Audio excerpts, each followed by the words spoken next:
I think we're live. Hello. Yes, we still have some issues with the sun, but I didn't completely close the blind to give it more of a, I don't know, a slightly better look than we had the other night on Wednesday. But hello, hello, hello. Happy Friday, everybody. It is the weekend, and yes, the lighting is just going to be what it is tonight. How is everybody? It's Fine Friday.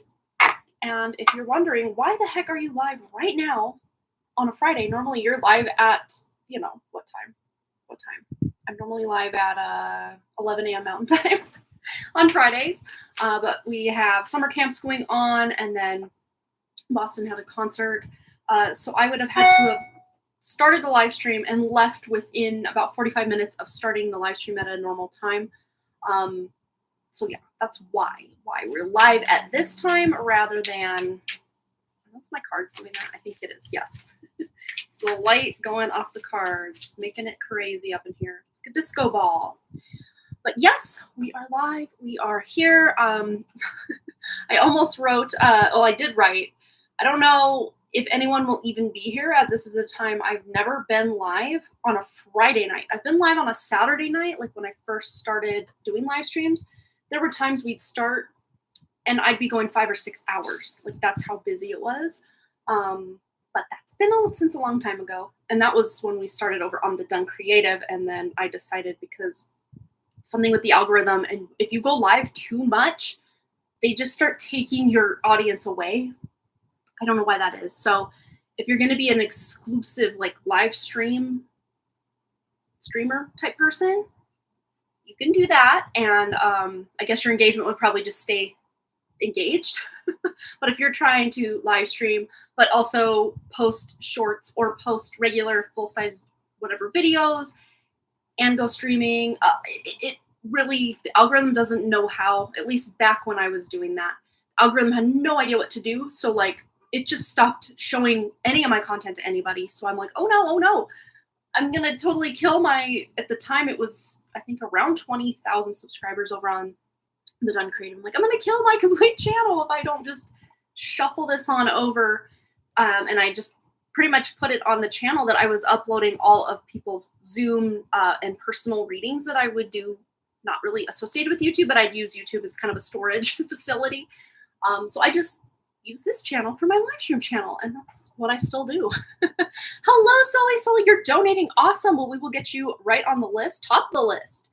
And this could go to where we are really busy, which not gonna hold my breath on that.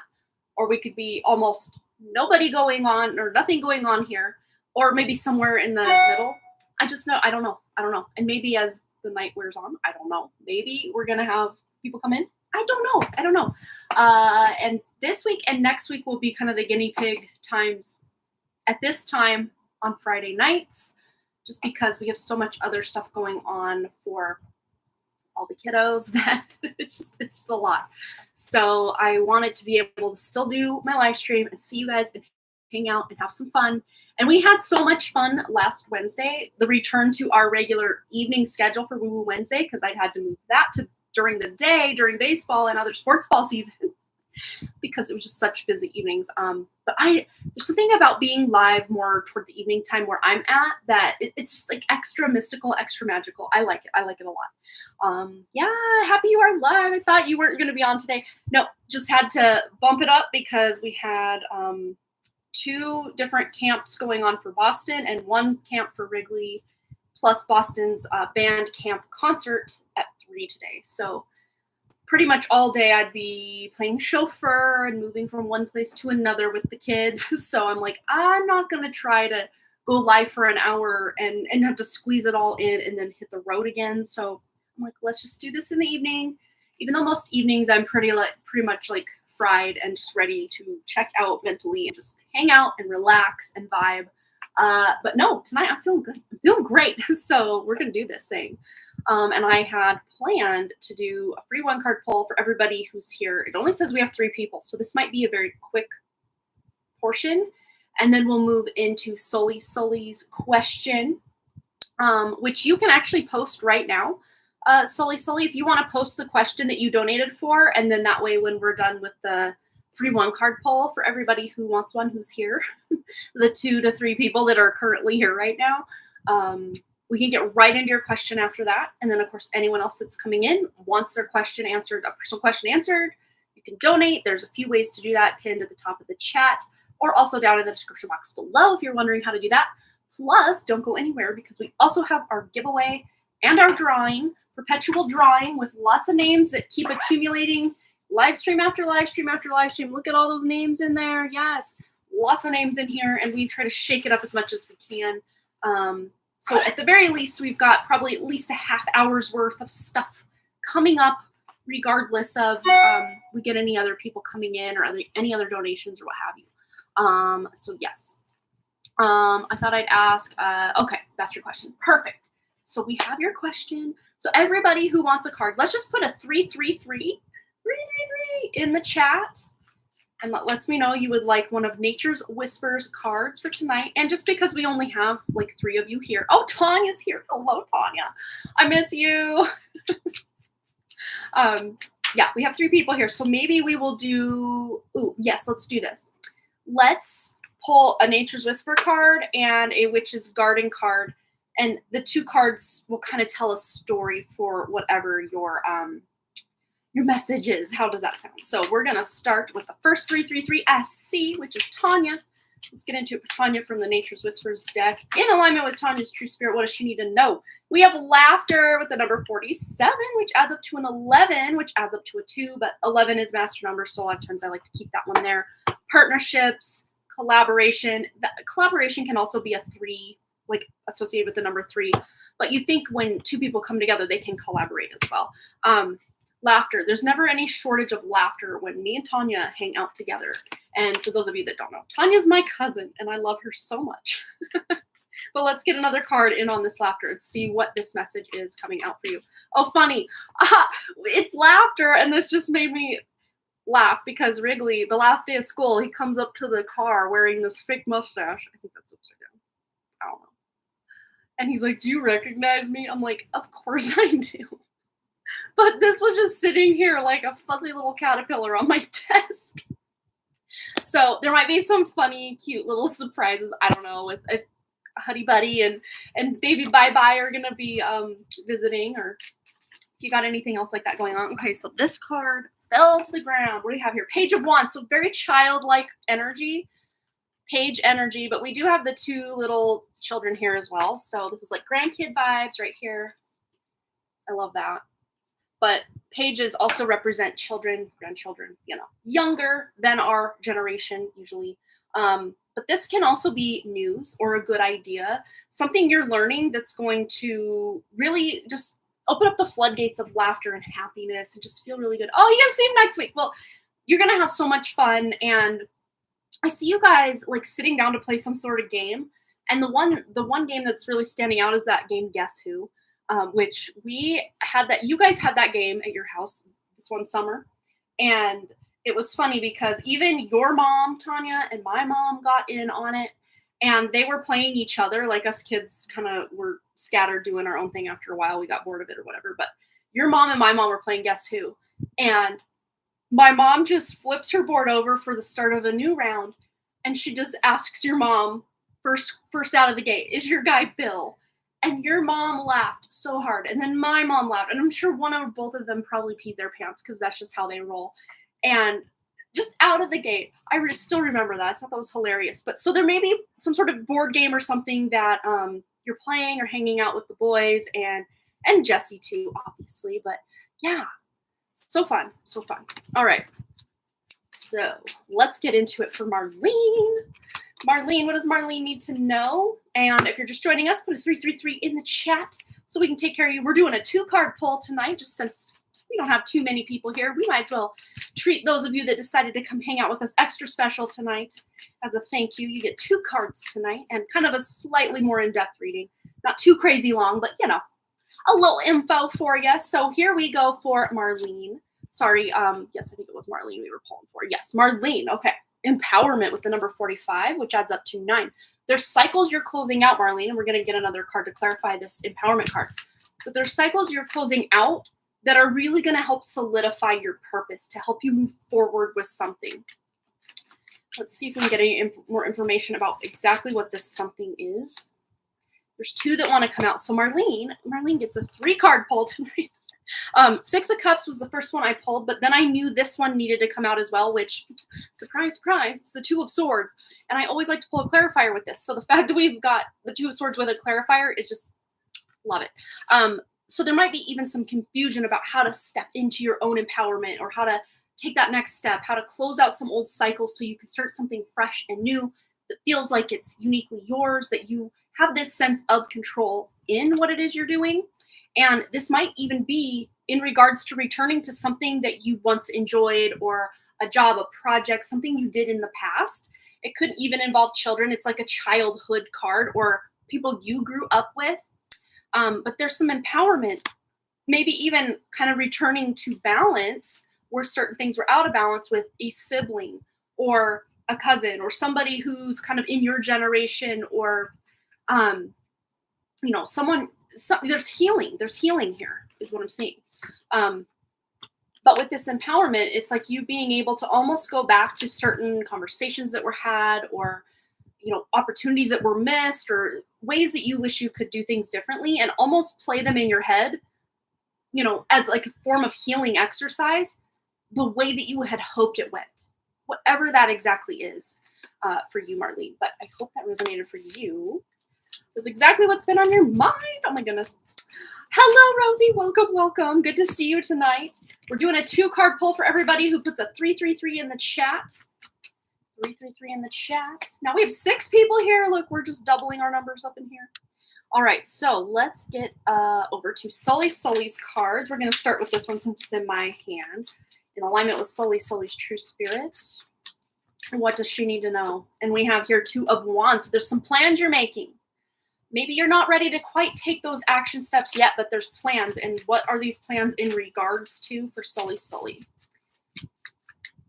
And we have here, amplify your positive emotions. So you're ready to take a next step forward in something that feels more supportive, more positive, more emotional flow with all this water here. And we also have a child like stepping into this pool and almost sending out this ripple effect here in this pool.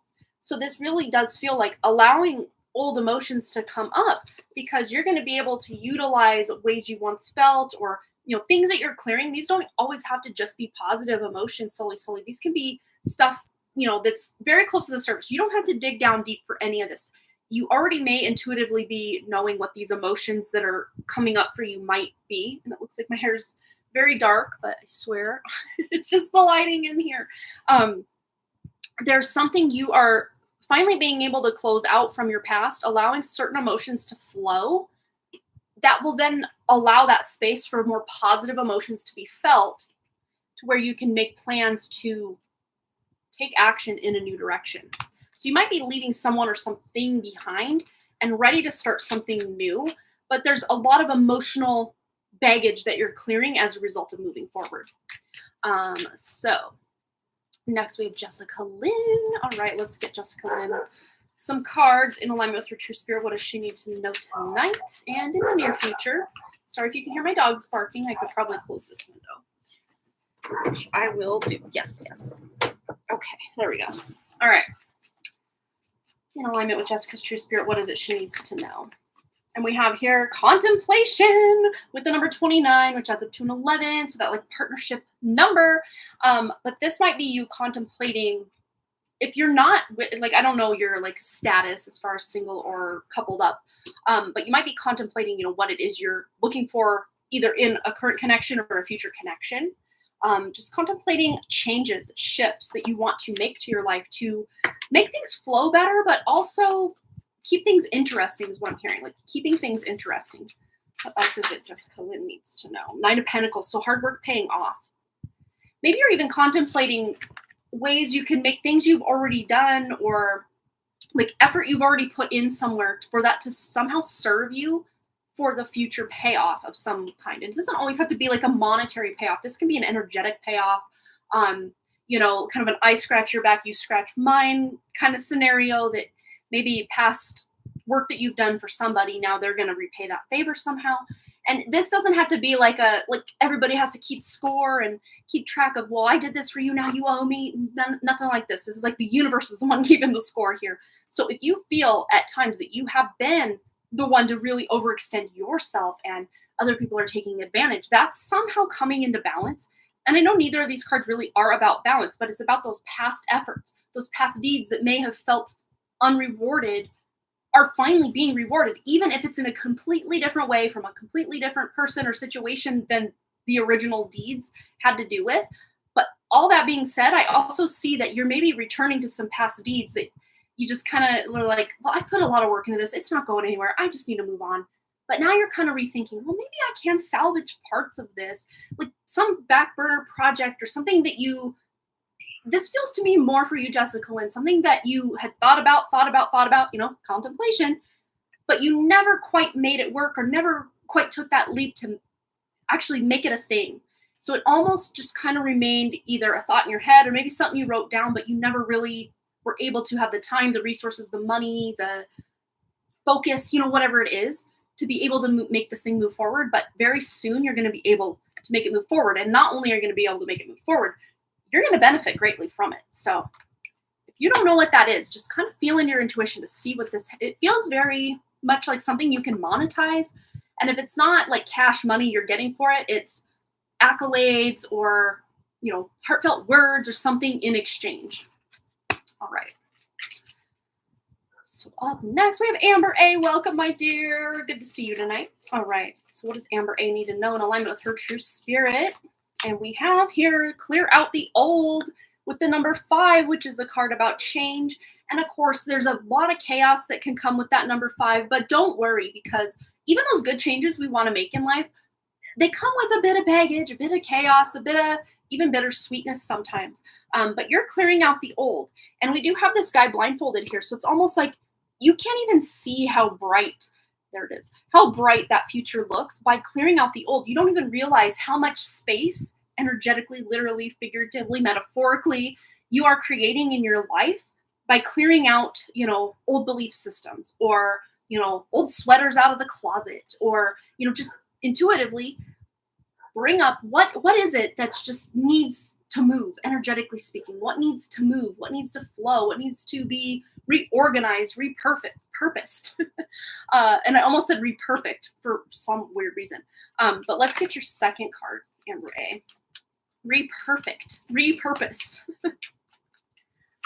And we have here the Knight of Pentacles. So it's not something you have to figure out all overnight or, completely overhaul your whole energetic frequency and your whole house and clean everything, purge and declutter everything. No, this is a process. This is something you are kind of that slow and steady energy. You're taking a maybe 2 steps forward, 1 step back, but then, one weekend you have all this free time. So maybe you spend like 8 hours really working at this thing, but then maybe for the next 2 weeks, you don't have any time to devote to it. So it's not like this linear progression. It feels very scribbly, scattery, but at the same time, every little step towards this is considered progress for you, Amber A. So keep working, whatever this project is that you're clearing out the old. This does feel very mental to me in a lot of ways. And I do love here that we have the keyhole almost in this like higher heart chakra area going up into the throat. But we also have the key hanging right from the blindfold.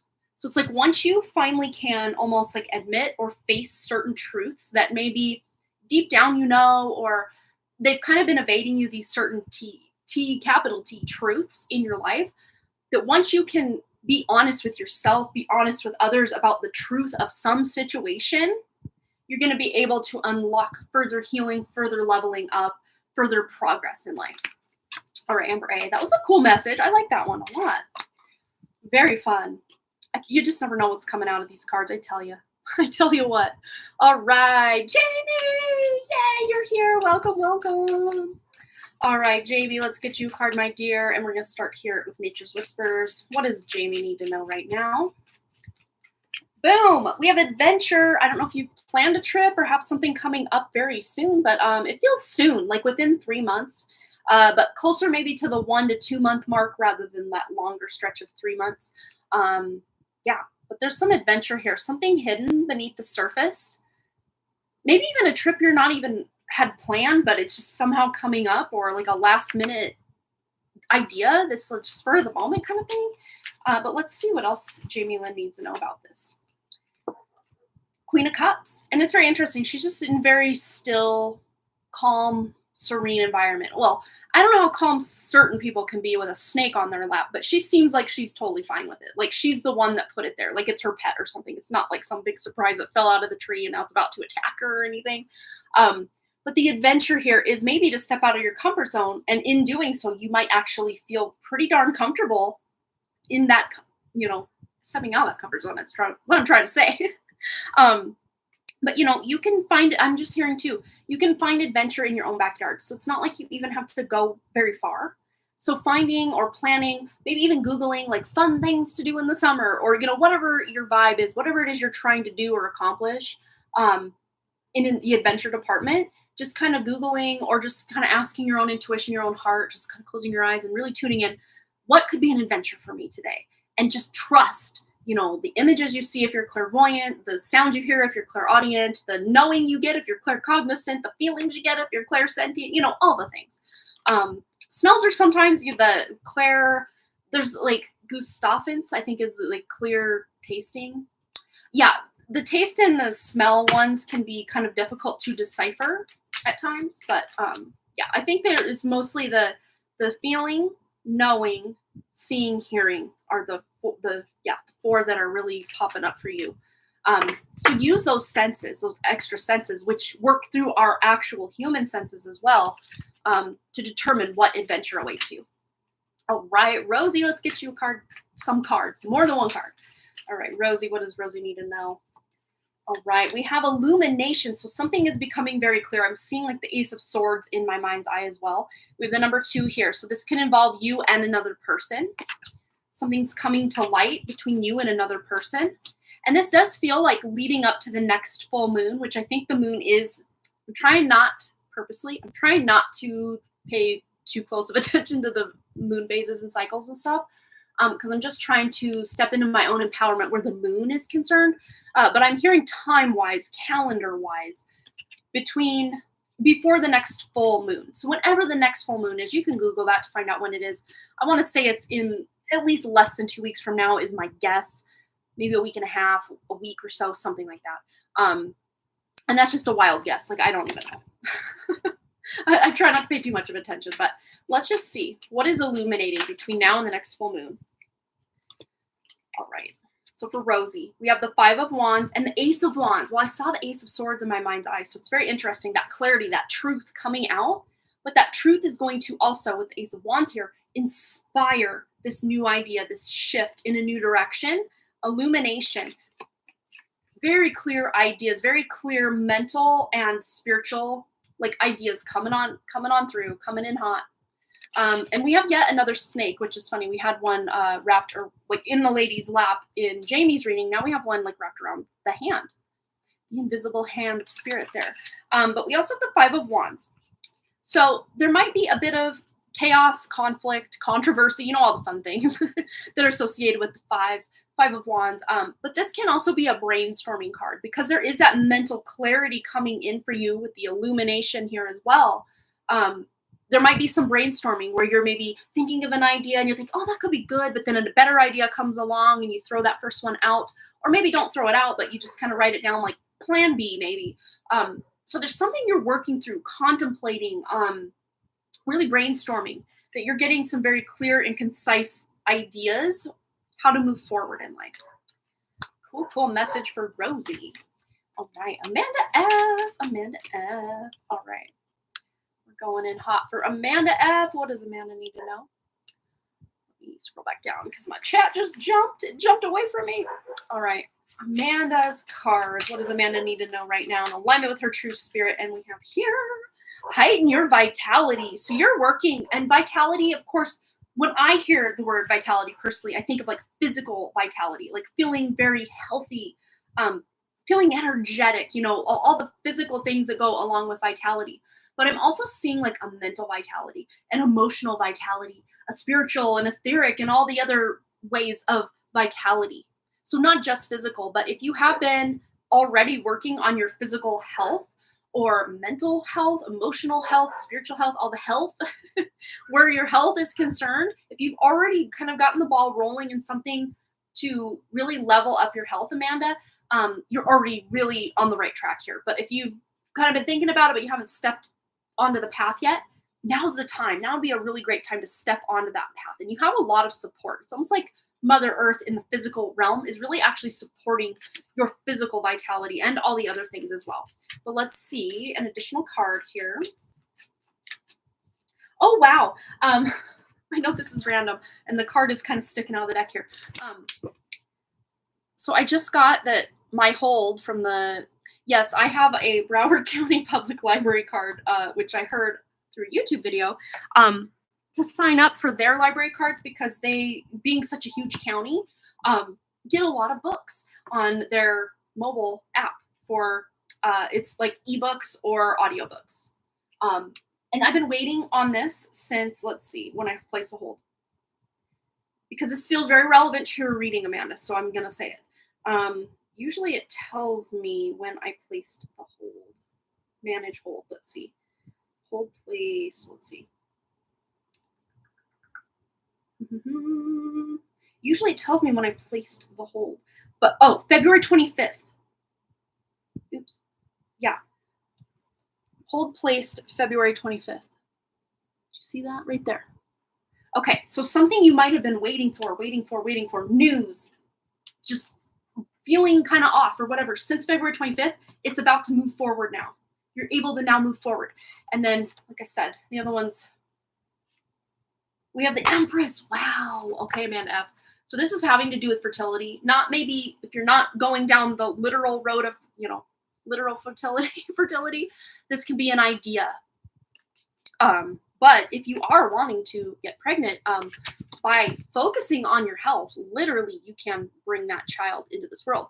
But if it's more of an idea or using those, fertile creative juices for a project or a relationship or a situation of any other kind, it's about to move forward. Something that's been held up since around February 25th or so is about to really move forward in a major way for you.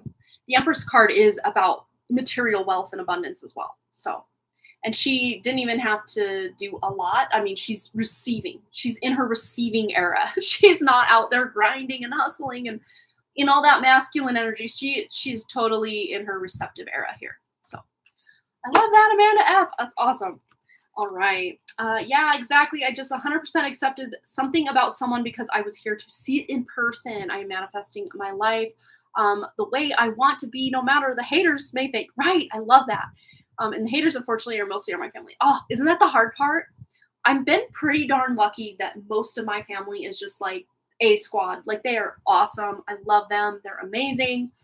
There are a few haters in the family branches, haters in the branches of the family tree. But, for the most part, I've been very blessed and very, very lucky. But yeah, that is so hard, especially when one of the haters in the branch is a parent or someone that's like in the like close knit family unit. That's so hard. Yeah. You're so welcome. Absolutely. Oh, it's Friday the 21st. So yeah, about 2 weeks, I guess, huh? There we go. Alrighty. Thank you for that update on the next full moon. All right. Let's see. I'm starting to feel better after a 6-day water fast healing. Okay, look, so this is just major validation that you are trusting your intuition, that now was the time to really step into this path of vitality. And when you do a 6-day water fast, the mental clarity is insane. I've never made it 6 days. I've made it 3 days. 3. But just from day 1 to day 3, the mental clarity was very noticeable. And I guess if you can go even longer, even more noticeable. So that's awesome. Yeah, I have 6 already. Stopped after I figured out why it kept happening. Oh, man. Yeah. Wow, that's awesome. So you're already on it. All right, and we have Rosie donating for a question as well. 6 kiddos. Aw, thank you so much. Oh, you're so welcome. Well, even, the kids you already have. I mean, there's ideas, there's abundance, there's fertility in finding creative ways to connect and love and support and nurture the kids you have. So that's amazing. Oh, one of the people's your mother. Oh, that, yeah, exactly. Parents. Mine in my family tree is my dad, but yeah, it's so hard. It's so hard. Had a reading that said my family and other people who were trying to stop me in life are getting bad karma. Unfortunately, I can see it happening. Yeah, usually what goes around comes around, right? I mean, a lot of us can attest to that. Brianna! All right, let's see. So, last call. Put a 333 in the chat if you would like a card. We're going to speed this up and get into, because we've already kind of gone over our 20-minute time, but I'm seeing some new faces, so get your 333 out there. All right, Brianna. Let's get it in. All right. And we have here breakthrough with the number 8. Yes. Turn it sideways. We got an infinity symbol there for that 8. I love it. So yeah, there's a breakthrough coming. And this does really feel like your energy just like rising above the fray and just feeling free and transformed, metamorphosized with all that butterfly energy there as well. All right, what else does Brianna need to know about this breakthrough, or what area of life is this breakthrough regarding? Is it all areas? What is this? What is this? I love it. 5 of Swords. Wow. This does feel very family related. So I know we were just talking with Amanda about, Amber, about the family component and kind of having to cut certain people out. And this is just reaffirming that because and since you have cut certain people, or at least put very clear, drawn out boundaries around certain people, specifically family members, around your lovely, amazing energy, that has really helped with this breakthrough. And it's still going. But also, when you can really stand firm in your boundaries, with, family or other people, that can help, like you say here, career. That can help also, other areas of your life that you feel may be completely unrelated to the fact, well, I cut that person out, that person out, that person out. It still energetically cleanses your energy to have really great success over here or over here or over here. I love that. I truly showed up in a new light to everyone. I won't allow myself to be tucked into disagreeable energy. Yes, yes, I love it. So you're on the path. Yeah, you're doing it. You're not settling for being the victim anymore at all. Not that you ever were here's the deal. We can be victimized, but without having to become a true victim. But there are a lot of people, especially I look around my hometown when I do visit my hometown. There are a lot of people that wear that victimhood with pride. Like that is their whole identity. But that is so not you. But that might be some of the people you're dealing with. They like to wear their victimhood or perceive that you have victimized them in some way, or how dare you cut me out? Oh, and they almost victimize themselves because you cut them out. Like that's the vibe I'm getting. It's so not your energy though. So that me seeing that in my mind's eye is, and that's the thing. Like my grandma, loved her dearly, dearly, dearly. She was one of my favorite people in my whole life growing up. But the last few plus years of her life, she was just so set in her negativity and would always bring up the fact that when I was, 15, I did this one thing and how dare I? And then when I was this age, I did this, and we could just never let it go.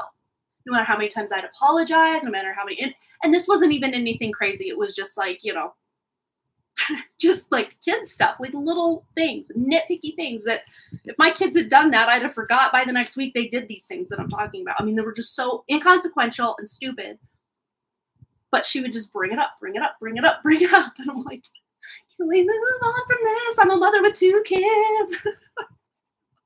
So it's almost like, ooh, I'm getting a big download. Yeah, some of these family members are just used to maybe 15-year-old Brianna, or when you were much younger and didn't know better in certain ways, or maybe said certain things, or didn't say certain things, or didn't do certain things, and these people are still holding you accountable for that one thing way back that you completely forgot about because it was completely not even a thing. So that's on them. That's not on you. All right. Yeah, no longer stuck in the past. I love that. Yeah, and so many people, especially the ones that like to wear the victimhood like it's their whole identity, the past is their favorite playground. And here's me with bright eyes for the future and, present moment as well. But, I like to look back at the past mostly as like the good memories. I don't like to sit there and dwell on, well, when this guy did this and when she said that. And it just weighs you down in the present moment and into the future. So who would want to do that purposely all the time? I just don't get it. I can't vibe with that all the time. I mean, yes, I can get in my feelings once in a while and really replay things and try to peel or heal from it. Yes, there's a time and place for getting hyper focused on the past, but it shouldn't be every day and people wearing it as their identity. That's when we can get into trouble. And really hold ourselves back and others around us back because we're just stuck. We're just there, you know? I think that is what my card was saying too. I'm cleaning out the haters. Right. Yes. So that might even be a collective energy going on for at least a few of you here. I love that. All right. So first in our donation list, we've got 2 donations so far that I know of. So we got Sully's question, and then Rosie has also donated here on SuperChat, and then we also had one come in from Marlene, which I do believe Marlene's one card came in before Rosie's. So here's the list. So we have, I'm going to do this, donation. Is that how you spell it? Yes. Okay. Make sure I spell it right. So we have Sully first with a full read, Marlene with a 1 card, and then Rosie. I gotta try to remember. It's like dot dash. Oops, this type of dash, maybe dot, or is it dot dash dot dash? I can't remember. YouTube. One of those. There we go. Okay. That's our list. That's our lineup. Finally told my father he was emotionally abusive as well as refused to join and gossip with other family members at this point. I take disagreeable energy as pure disrespect. Absolutely. Especially if you have stated that out loud and people, you're just, you have set a boundary. And if they're going to continue to do it, that tells you everything you need to know. Yes, it does. Yes. Wow. Alrighty, so let's get into Sully's question. We're going to scroll back up to her question here, which is somewhere around about here. So Sully wants to ask, how does Phil truly think and feel about me? He's my ex, but we are friends right now. All right, let's find out. For Sully, how does Phil truly think and feel? Okay, we're going to start with tarot for the question, but I also have a romantic fairy deck here that we'll go into as well. So how does Phil truly feel about Sully? Think and feel. All right, boom. We have 4 of Cups and King of Cups. So there's still some emotions here. And it might even be that he's hiding from certain realizations or emotions or... Yeah, but there's still an emotional connection here. Or thinking of you and back when you were together still stirs up emotions for him. Even if he doesn't realize it. Because a lot of times the 4 of Cups can be something we're just not seeing. Or we're not understanding. Or we're not acknowledging it on a conscious level. But it's still there playing out very much in the subconscious. Which, if you want to argue, numbers can be as high as 95% of your... thinking is subconscious. You don't even realize. So let's see. How does Phil think and feel about Sully? All right. Tease. The energy is fun and lighthearted, but uncertain. Yeah. And I think that's the emotional balance. So there might even still be at times some flirting, if more on his end than yours, but it's almost like he tries to kind of tease out the flirt or the flirtiness or the kind of like witty banter back and forth or something. Yeah, because there's still feelings there. I mean, obviously, if there was once love, I mean, not necessarily that it always has to be love, but at one point in your history together, there was at least connection. Benefit of the doubt, give your relationship a chance. And I do see this, though. I do see this as the friendship as it stands now. Giving that a chance, not trying to return back to this old energy and, again, the uncertainty of it, because I think it would be more to where eventually you would kind of end up ending it like the way you did before. But that doesn't mean that he doesn't have feelings. He does. It's very clear here. Even if he doesn't want to admit that, because he may not have even admitted that to himself yet. Truly. Yeah. But as far as the romantic connection, you did make the right choice by, sorry about the lighting in here. You can't even say the card. Eight of Cups is about walking away. And even if you did, like if there were feelings on either side and you're like, well, let's just try one more time just to be sure. Of course, I would say explore that, see what that has to offer. But for the most part, it does feel like you're going to shine brighter as friends than you would in that light of romance, if that makes sense. But let's just see, as far as the connection that you have now, how he feels about you in that connection as a friend. Eight of Pentacles. Yeah, it's just something that he doesn't think at any point he's going to walk away from this friendship and never look back and ghost you and no contact and none of that. Like, he plans to have you in his life as a long-term friend. So yeah, I think this is, again, those feelings are still there. I don't think he's ever going to be the one to say, hey, baby, let's get back together. He might think it from time to time, but I don't think he's ever going to go out on a limb and say that specifically, especially if he really did keep his emotions close to the chest through a lot of your romantic relationship time, and also had a really hard time communicating his own emotions or feelings to you. He's still pretty much solidly there as a friend, and he'll keep a lot of his emotional baggage or thoughts and feelings and that kind of thing to himself more than try to openly share that with you. But he might still give you signs or, that about how he feels on a deeper level by just maybe flirting and, that kind of thing. All right, so let's see. Anything else for Sully? How Phil feels about Sully. Yeah, Four of Pentacles. So it's like he's still maybe even at times unsure of how exactly this friendship looks, because there is that history, right? There is that history. But as far as his plan or his idea for the friendship, it is that he wants you as a friend for his life. Like, he doesn't want to lose you as a person in his life if he can help it. Yeah, just to find a nice balanced approach to move forward as friends so he can still, love you as that friend in his life. So that's how he feels, is he does want to balance it out. And kind of going back to one of the first cards we pulled here with that King of Cups, it's about finding that emotional balance. And that's what he's probably more on a subconscious level than thinking it daily. He just wants to balance out those old emotions with this new kind of, well, depending how new it is, but just the fact that, you have this now different type of relationship together, and him just trying to find the balance between all that and find a good fitting to move forward as a stable person in his life for the rest of his life, or as long as he can possibly have you as a friend. That's how I see that. So I hope that resonated for you, Sully. All right.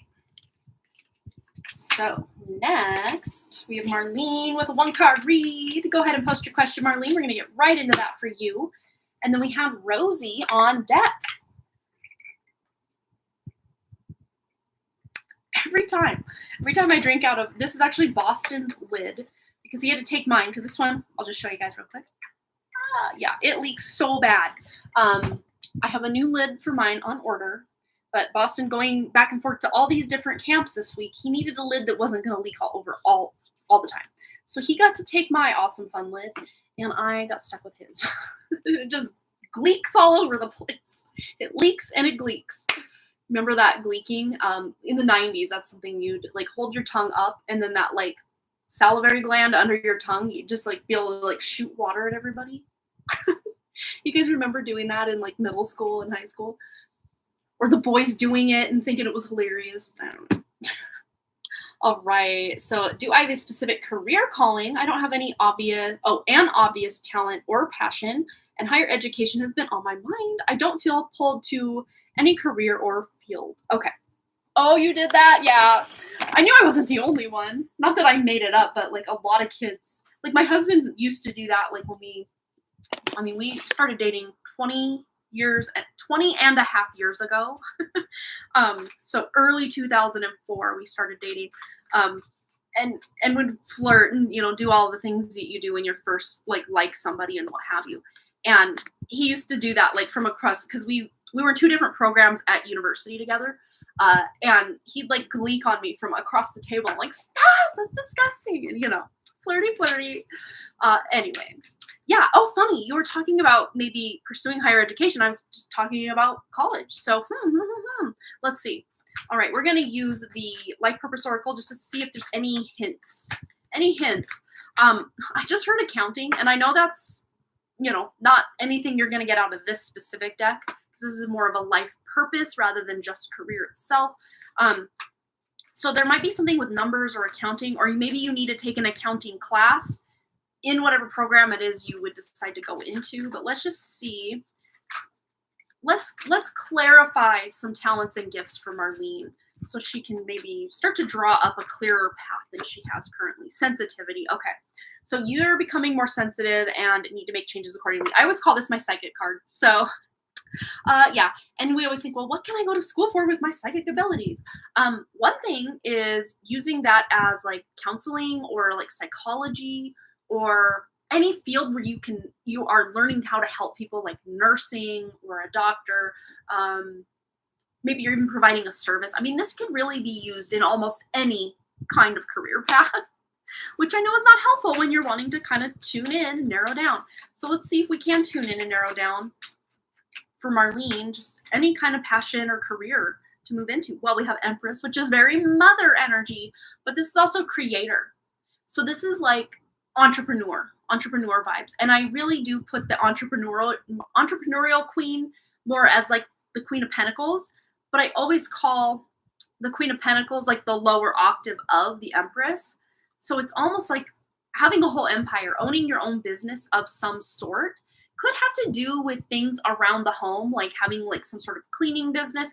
I know you had at one point been kind of interested, at least a little bit, in real estate. So that could totally be along the line of what this is about, real estate, or crunching numbers for people, maybe even a loan officer or something. There's where those numbers come in. Something about being able to calculate certain estimates or numbers for people who maybe want to purchase real estate. Something like this. Let's see. The Devil. Yeah. And it's almost like you at times might even get in your own head oh yeah, it wasn't resonating with you. Yeah. Well, maybe it's there's something adjacent to real estate in and of itself that you could use the talents or skills you gained through having that or attaining that license to move you into a new career endeavor of some sort. But what I'm getting from this Devil card is you do get in your head a lot oh, I could never do that, or that just seems way too hard, or oh, I'll probably burn out on it in 10 minutes or something. And maybe these things are true, but a lot of times, especially with what I'm getting for you, is you almost talk yourself out of something before you even allow yourself time to get excited or passionate about it, because especially with this Empress energy, you realize that a lot of hard work goes into, creating a business or creating a family, or, there's so much that goes into even just going back to school, when you have kids and stuff, that you almost are trying to talk yourself out of it before you even take those steps to start looking into, ooh, what could I be interested in? I was doing that last night while on my computer. Oh my gosh. Yeah. But let's just see. I just saw the Eight of Pentacles on the back of the deck when I picked it up. And that really is about just continuing to show up and search and, set those intentions with your true self, your spirit, to show you signs, symbols, synchronicities out in the world about your path, about your career path specifically. And something that would not only help you feel passionate about the career, but also bring in a good income, because that's part of it in this realm, is we do deserve to be paid well and at least comfortable for our talents and gifts. And it's almost if you think of it, think of the music industry. There are all these talented people that, try to get a record deal and they never do it, but then maybe they do an indie label, or they kind of just do their own thing on, person can really hustle and make it on their own almost. But yet there are these really talented people that do sign to a label, and then it's almost like this label's got them. It's almost like this label's got them, and it's using their creative life force energy. Yes, they're being paid pretty darn well, a lot of these, celebrities and what have you. But at the same time, these record companies and these other, agents and managers and this and that are like really raking it in off the backs, the creative backs of the people who are, the face of the operation. And it's like Michael Jackson, I think he was really like at the kind of toward the end years of his life was really talking out against a lot of what was going on in the music industry and just was not about it. I think he even used the R word, like R-A. I don't want to spell even that out because, algorithms, but he felt like he was being R by these industries and people involved in these industries. So 8 of Cups, 6 of Cups. Very interesting. There's a lot of childhood energy, motherhood energy. 8 of Cups, walking away. And there might even be guilt. Like, well, I do have my family and my kids, and, I can only devote so much time to a career or going back to school because I also have my daughters and my household. And so there, again, that's where that devil could come in, is like, well, I can't because XXX or ... And it's like, but you can. You can. You just may not have to go completely full scale where you're going back to college for like, a doctorate or something, but maybe you are getting certified in something and just kind of taking a small step and then allowing that to kind of become normal for you, and then taking another step. And then again, I don't think we're going to get a clear answer on exactly what it is you can be passionate about, but just start asking, setting that intention that you're going to get a very clear path forward from your spirit. And a lot of times when you don't have a very clear path or passion in life, it's because you could find purpose in almost anything, which, sounds great on paper or just in theory. But when trying to narrow it down and try to figure out, what do I want to be when I grow up, it can make it even more difficult. I kind of have the opposite problem where there's so many things I want to do and become and create but there's just not enough time in a day, and I can only devote so much, to this project or that project or this business idea or that business idea. So I kind of have like almost an opposite problem where I'm passionate and excited about way too many things all at the same time, which I guess is a good problem to have unless you just can't get traction on any of them, because I'm constantly like out there all the time wanting to do all the things, but only have this much time to do them in. But I just saw music on the back of the deck, which was really funny because we were kind of going off on that tangent of music industry. Not that I say music is what you're going into, but if you have any kind of music that like gets you pumped up or really gets you thinking or daydreaming, I would say put that music on and just close your eyes, lay or get comfortable, whatever feels good, to be able to allow that music to help kind of carry you on your daydream to figure out, what do I want to be when I grow up? So I'm sorry we didn't like fully answer your question, but I think we gave you maybe some hints, tips, tricks. We didn't give you ticks. We don't want any Lyme disease up in here. But yeah, there's this element of just starting to set intentions with your true spirit, your inner self, to start putting those breadcrumbs out for you to follow, which, I think sometimes it's fun just if we don't know like the big why of life or big why of what is my career, I think half the fun is trying to discover what it is. So maybe we can tell ourselves that's why we didn't get the answer exactly today. But yeah, but sensitivity, that card coming out for you, Marlene, it does let me know that you are very sensitive to, well, I definitely know I don't want to do that. So if you don't know what you want to do, start out by really making a list of what you just absolutely would never do, couldn't stand doing, no thanks, not for me, you can have it. And that'll at least let you know what types of jobs or careers are just completely out for you. And that can start narrowing it down.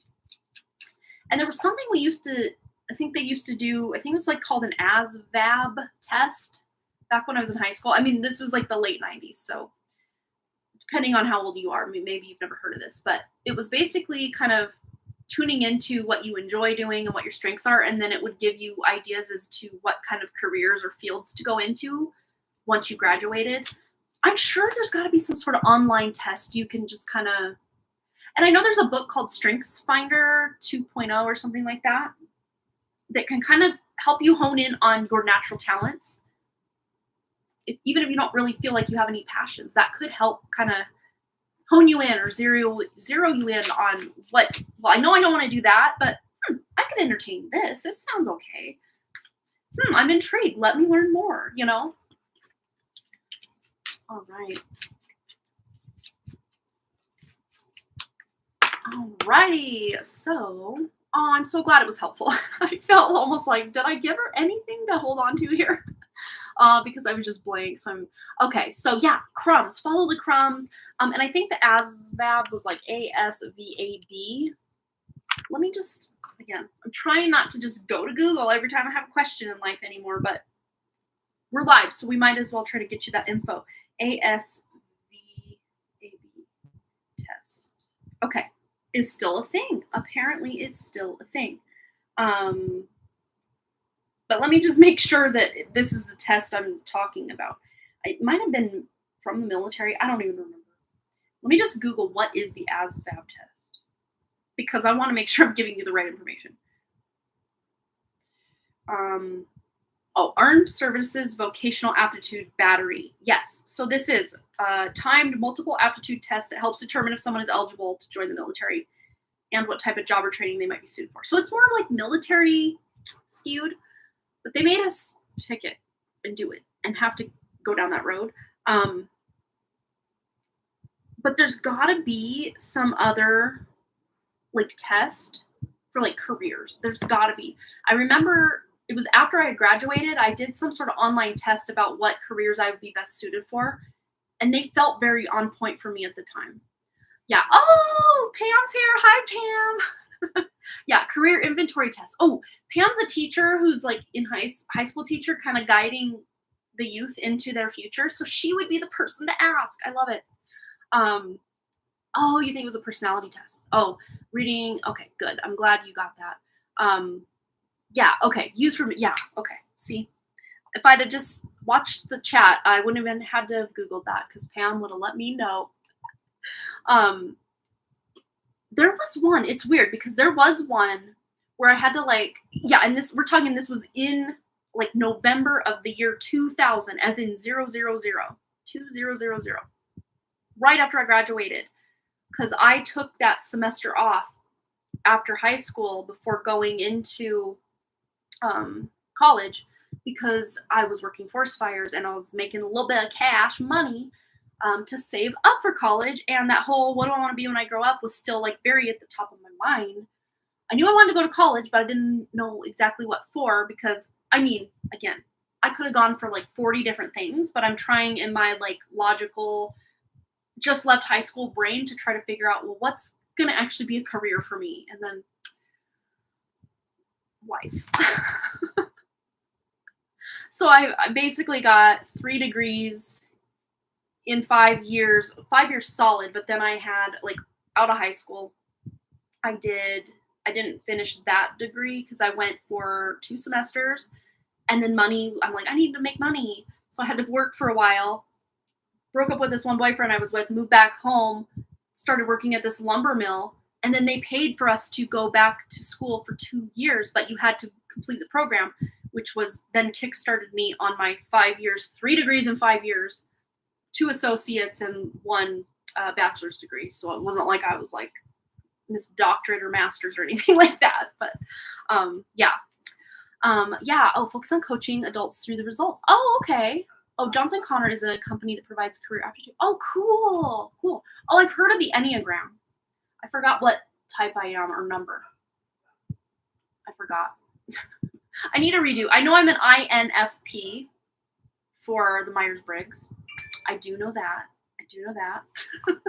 I've taken that test no less than probably 50 different times, and I always get INFP every time. So I'm going to assume that that's correct for me, at least for that. Oh, cool. I'm glad you guys are helping each other in the comments to try to figure it out. Fun. Yeah, now I want to take that. I want to know what it tells me what I should be when I grow up. But I know for a fact the one that I took just online. And then after a while, and this is like way before people were selling courses and this and that, in 2000, it gave you this like 40-page results for free. Like you didn't even have to pay for anything.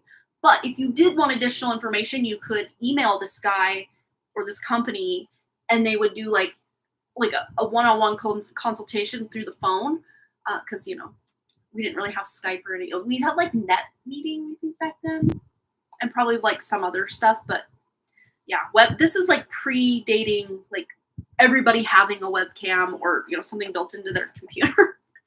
The year 2000. Yeah, that one. Fun. Blast from the past. Yeah, but that one did say for me to go into psychology, which I did go very heavy into psychology, like in my second language thing. Hi, Wrigley. For my second language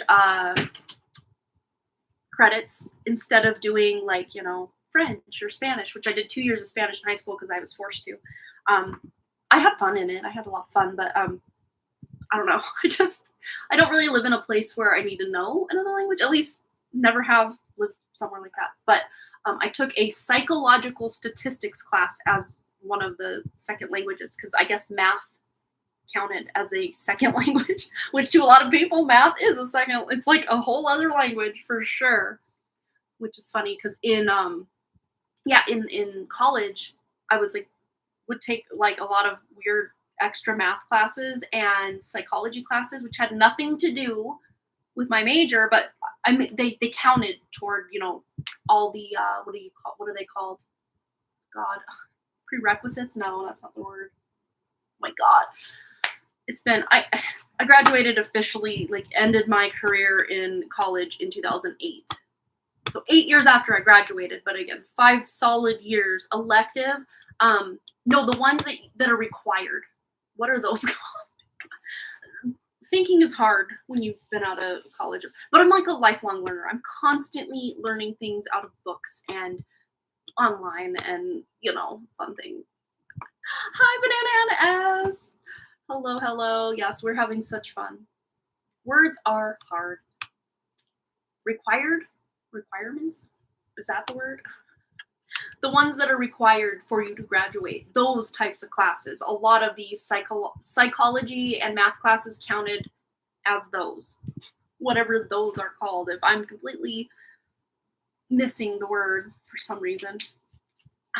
It's expensive. It's just all expensive BS to get through the right.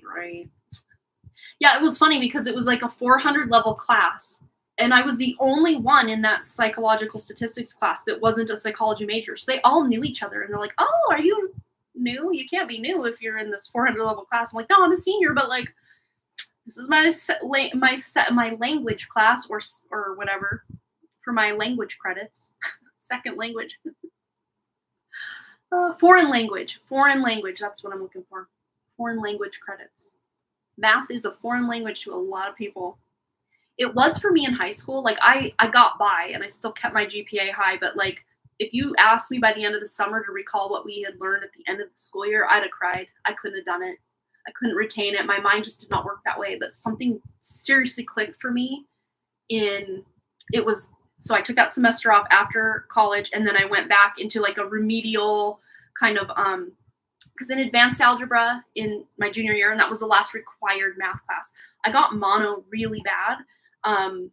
And I also had like pneumonia overlaying that. So I missed like almost a full month of school. Like I might make like solid 2 weeks just completely not there. But then like I was feeling kind of better that third week. And then, that whole, when you get mono and you just get real lethargic and you just don't want to move, don't want to do anything.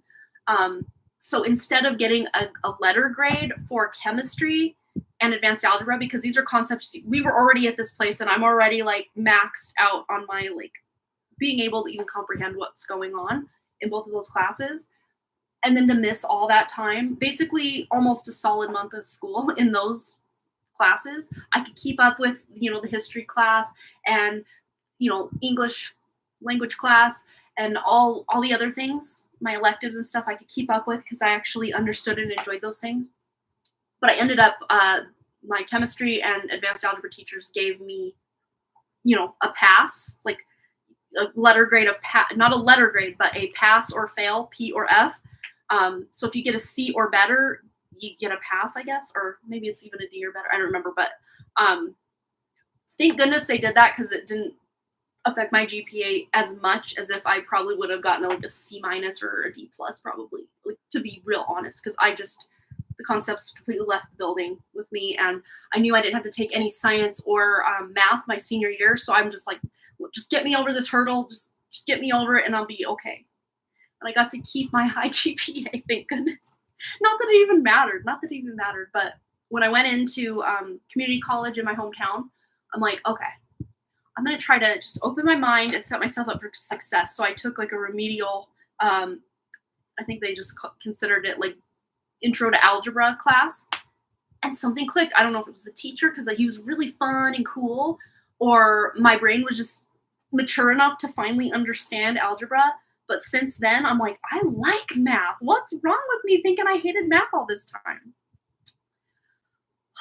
Probably some of the teachers I had. I had some, although the advanced algebra teacher was amazing. He was so fun and cool. And he even taught my mom in high school way, way back. So he was so fun. So it wasn't the fact that I didn't have a great teacher for that. It's just the teachers leading up to my third year of high school math were not my favorite. Let's put it that way. Water under the bridge. Okay, I don't know why we went off on a tangent. I'm sorry, you guys. Let's get into Rosie's reading. And then let's double check that we didn't have any other donations come in. So we might have. Nope, we're caught up. Okay, so Rosie, we're going to get into your reading, my dear. Scroll back up. So, any advice to help me be a better partner in the mundane 3D?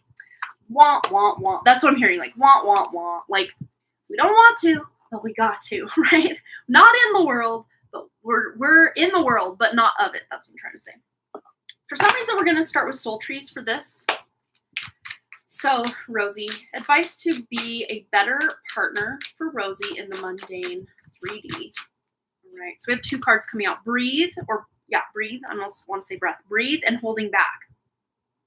It's interesting because it's almost like, again, we don't have to be, we can be in the world, but not of it. I almost even try to accidentally say that backwards.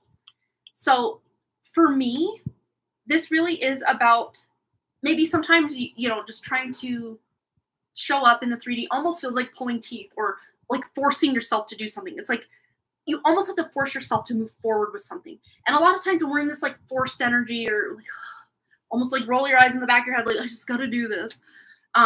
It almost does restrict our breathing. We almost just kind of tighten in on ourselves. And we're like, okay, let's just grin and bear it. Let's do it. Basically I have romance questions about attracting a partner, but really I could be better in all relationships. Yeah. And I think that is just because it's so hard to almost force ourselves into these like mundane conversations that we can get into with people, like meeting new, like my kids' friends, moms and stuff sometimes can be just almost like I'm putting on a performance because I'm like, I don't want to talk about the weather again. I don't want to talk about all these surface level things that, yeah, okay, we can kind of use those to break the ice, get to know each other. But like, I want to know what you think your life purpose is. I want to know like what you think your most successful or greatest accomplishment is. I want to know what the funniest thing you've ever like. But how do you just go up to someone and say, "Oh, hi, I'm Amanda. What is like the deepest conversation you've ever had with somebody?" Like you can't just jump off the deep end with people from the get. Like you got to build up, right? But it's a lot of times these really mundane conversations you have with people that are almost like feeling like in the 3D when we are on a more spiritual path, those of us that are, it almost feels like I'm trying. It's like I saw this meme once. It was like an alien face, and on the cover it said, "How to pretend to be human." And it's like, that's how I feel so much of the time. And it does kind of lead to social anxiety, because I think so many of us that are on these spiritual paths are just energetically wired differently than your average Joe out there just grinding and hustling and trying to live, the dream, so to speak. And I think so many of us are just, we have dreams and expansiveness that just goes so much above this. Not to say we're better than or they're below us. Not like that. Just vibrationally speaking, we have greater worries than just what's on the game, what game's on Friday night, or, there's just so many just possibilities and dreams and ideas that your average Joe just has no interest in. They've already checked out mentally. They're going through the motions. Not to say everybody, and I'm not trying to just, put everyone in a box, but you know what I'm saying. So that can be why it's hard but when, Rosie, kind of contrary to what we were saying, when you meet someone who's on a similar vibration or similar path to you, even if the path looks completely different, but like, your level on the path, again, this has nothing to do with better than or worse than. This is just more vibrationally speaking, frequency based. You can meet someone, have a conversation. Before you know it, you are having those deep conversations within like a 5-10 minute time. It's just about attracting those types of people in, friends, family members. And, there can even be people who are kind of, asleep in like growing up with my cousin Tanya, who was here just a bit ago. Her and I always got along, and I always really loved her, and she was in my wedding. But it's since this whole spiritual awakening on my end, and then she had a spiritual awakening, that we are like just closer than we could have been way back then. But like, it's almost like somehow we knew maybe back then that like, okay, I like you, you like me, it's cool. But like, I mean, she was, growing up 8 years older than me. So it's not like we were, running the town together, and we didn't live in the same town except for maybe like 18 months when I was 4 and then turned 5 years old. And, by then she was already like 12 to 13 years old. So, but as we're both like solidly into adulthood, like there's a vibe, like oh God, I love you too. But like, yeah, probably even since like even 2020 on, like that one magical time when we had all those crazy synchronicities, Michael and I, inside joke, Tanya gets it. Like there's just things that bring you together, and you can have these people already in your life, but it's almost like the clock hasn't, or the alarm hasn't gone off yet, that you're going to really click with them. So I'm already feeling, Rosie, for you, this is a very long-winded way to get to the point of what I'm trying to say is, I do feel there already are people in your life that you can have these deeper connections with, that you're not just having to connect on those 3D surface level ways. These people already exist in your life. There might even be some family members that are existing in these higher frequencies, but just haven't realized it yet, And when they do, it's like, you're not going to have to play pretend and do all this. I'm trying to learn to examine why I carry tension. I totally understand this. I've been invited to join a group of friends, but I find them so agreeable. Right. I mean, who wants to just be in an echo chamber of, we all have the exact same thought. We are robots. Like, no, like we can have different interests. And, you seeing that one friend light up about that one interest, and maybe you have nothing to do with that interest, but just seeing them light up, it makes you feel connected to them. And I can get to a level 6 out of 10 conversation with a lady in the shoe store, and I have, there you go. So we have here justice. So you are going to bring in or just find ways that you can balance out the mundane / 3D world with the more high vibrational, high resonance that you're meant to, bring to this world. And then you also have the world card. So you're not meant to have these, deep attractions and connections with every single person you meet. And I don't think that's probably even true for anybody out there. There are those very charismatic people that just draw people in, but a lot of those almost feel like a parasocial relationship, or, there are these like big personalities, like celebrities or influencers and this and that people just feel so drawn, so attracted to. But, maybe if you did meet this person in, real life, so to speak, there wouldn't be a lot there, because they're almost like putting on a show or playing a part, playing a role to be that thing or that person to all people. Because a lot of things that are quote unquote mainstream, they appeal to the masses because they are universally recognized, but that's not always, that's very surface level.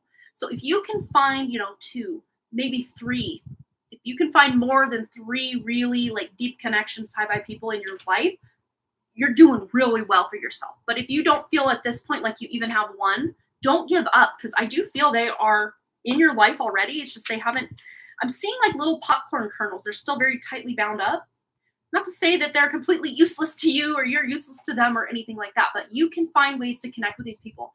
And then it's almost like you, with this world card here, are kind of that catalyst for them to pop like the popcorn. And then once you're popping like the popcorn, it almost seems, and I don't know that this is scientifically true or not, but it feels energetically true to me, that the kernel is heavier.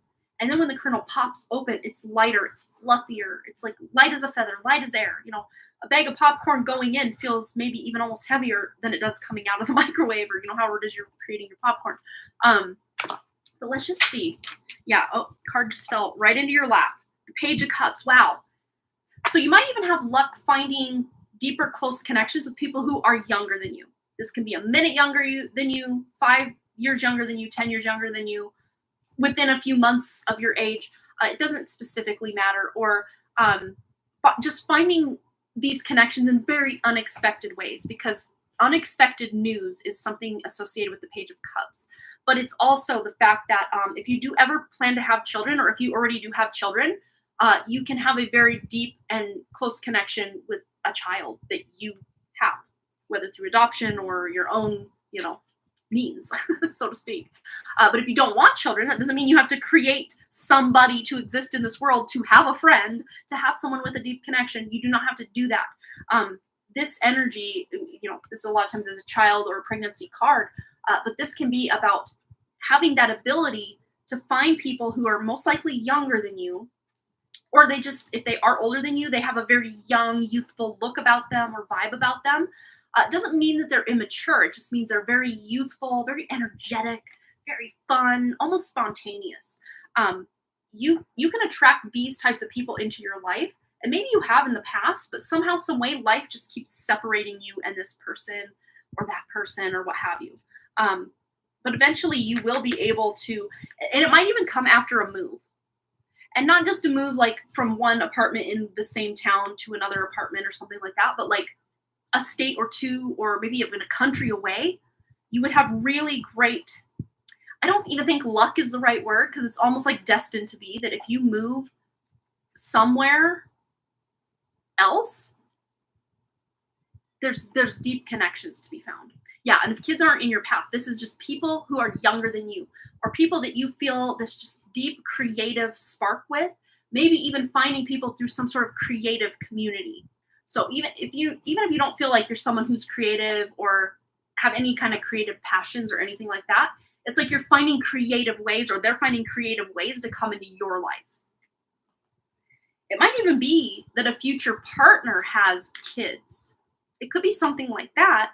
And one of the kids could even be, you know, not like a baby, but like someone who's an adult themselves by a certain point. And you are like really good friends with a partner's child. Something like this. Possible. It's just a possibility. All right. Any closing statements, arguments, ideas for Rosie? Yeah, Knight of Wands. Yeah, again, youthful energy, very energetic, but also passionate about what they're speaking about, where they're going, what's happening. So you're going to be able to move forward in a way that feels very spiritually connected with at least 3 people in your life in the future. I would be okay with that. I really do want to align with a partner this year. Okay, yeah. Let's just pull a card on that. We do have that romance deck somewhere, right here, right somewhere. Just had it. Where'd it go? I know I just had it. I will find it. It couldn't have gone far. I have one table before me. That's it. Here it is. Okay, found it. Okay. So is there potential, or, I know, I'll pull for your future partner, your next partner, your future partner, and then I have a timing deck here, Rosie. So we'll pull a timing, mystical timing oracle. Okay, so future partner for Rosie, the next partner coming in. What does she need to know about this partner? Physical connection, the sacred union of bodies, 2 becoming 1. Yeah, so it's going to be a very, like we just had that Knight of Wands, which is a very passionate love affair, or, you know, someone who's very attracted to the other and vice versa. And yeah, there's definitely going to be someone who you're physically coming together with in the future. But let's see how far into the future. especially if it's this year. Can we see if it's this year or a timing for Rosie to have the next partner come in? Yeah, she wouldn't mind that too. Love it. Next partner coming in for Rosie. When? Divine timing must allow time for all the stars to align. Okay, truthfully, and I know this may not exactly be what you want to hear. It may not be this year.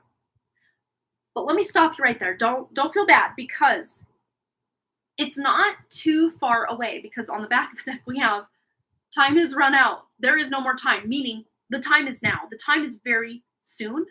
So if it's not by the end of the year, it will be into next year. To me, these are what Spirit would consider soon. Can we see if we can get like a month or a time frame month-wise? Okay.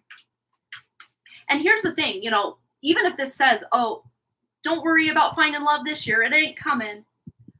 I would say never take any time that's given to you, like, oh, this will happen exactly right at this time, because actions you take or don't take, things you say or don't say, ideas that you follow through with or don't, these all are into account, and we're constantly hopping and jumping different timelines. So this is but a glimpse of the current timeline you're on. And if you ever, get a reading that says, oh, you're not finding love this year, but you want to find love this year, then don't take this as your answer. Don't take no for an answer. Just keep going and keep, doing the things you're going to do to find that partner and call that partner in. But let's see if we can get a month or a time frame during either this year or next when this partner will come in for Rosie. When a risk is taken, you can't win if you don't play. Don't think, just take the leap. So this is something I tell a lot of people. So if you've heard me say it before, I'm just going to say it again. If we're expecting to find love, we're going to have to put ourselves out there, whether this is online dating. If that's not your jam, don't worry. It would not be my jam either. If I was in the dating world, I don't think I'd want to go that route. But you gotta make yourself seen. You gotta make yourself visible. You gotta put yourself out there, so to speak. So if you're just going to work and then coming home and going to work and coming home and going to work and coming home, and you're not allowing any time to go out and meet anybody, it just might not happen because those actions aren't being taken. So it's about setting the intention that I'm going to find my person whenever the timing is right, because divine timing is definitely at play here. And it's usually when you're not looking for it that it finds you. That was my case with my husband. I had 6 months prior to, I met him kind of late October. So June of 2003, I broke up with my boyfriend. I'm like, yeah, I'm done with love for a while. I just want to rediscover who I am and just have fun in college. And I am not even thinking about a future husband, boyfriend, seeing anyone. Nope, I'm good. Started the next semester in August. And by October, the end part of October, I'd met my husband, and there was just something about him. I like this guy, and I don't want to like this guy because I just want to be free. I want to be me. I didn't even know who me was because I was lost my identity in this past relationship, and I was just not looking for love. But it found me. Even when I tried to push away, no, I'm not ready for this. It just kept coming closer. Come at me, bro. Not that he pushed himself on me. That's not what I mean. But energetically speaking, I couldn't stop thinking about him. He was there. He was fun. We had this TV show on the local community access channel at the time. And we'd always invite him, me and my little group of friends that would film together who were all going to the COT except one of them, which College of Technology. That's where I started my 2-year program there. The one friend wasn't there, but he'd come hang out there with us during the day. But we would just have so much fun and film. And then we started inviting my husband to come hang out with us and film and stuff. And of course he would, take that risk, ask the person. So if you're ever feeling attracted to someone, you just say, hey, do you want to come hang out with us? Or do you want to go do this? And, take the risk.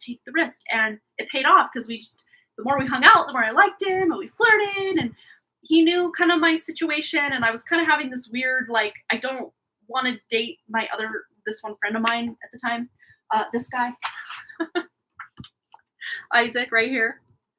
So it's kind of weird, only kissing friends with benefits, not anything further than that, just kissing friends with benefits. But again, the benefits only went as far as kissing with him, that I totally want to just not be kissing anymore. I just wanted to be solidly friends, and that's that. And I kept telling my woes to Ryan, my husband, and he's like, "Oh man, that's a crappy situation." And then I kind of had this crush on this other guy, which I was trying not to go down, but I told like a couple of the guys who told my husband, "Oh, she has a crush on this one guy," which is funny because my husband, I probably had a small crush on this guy for like 2 weeks.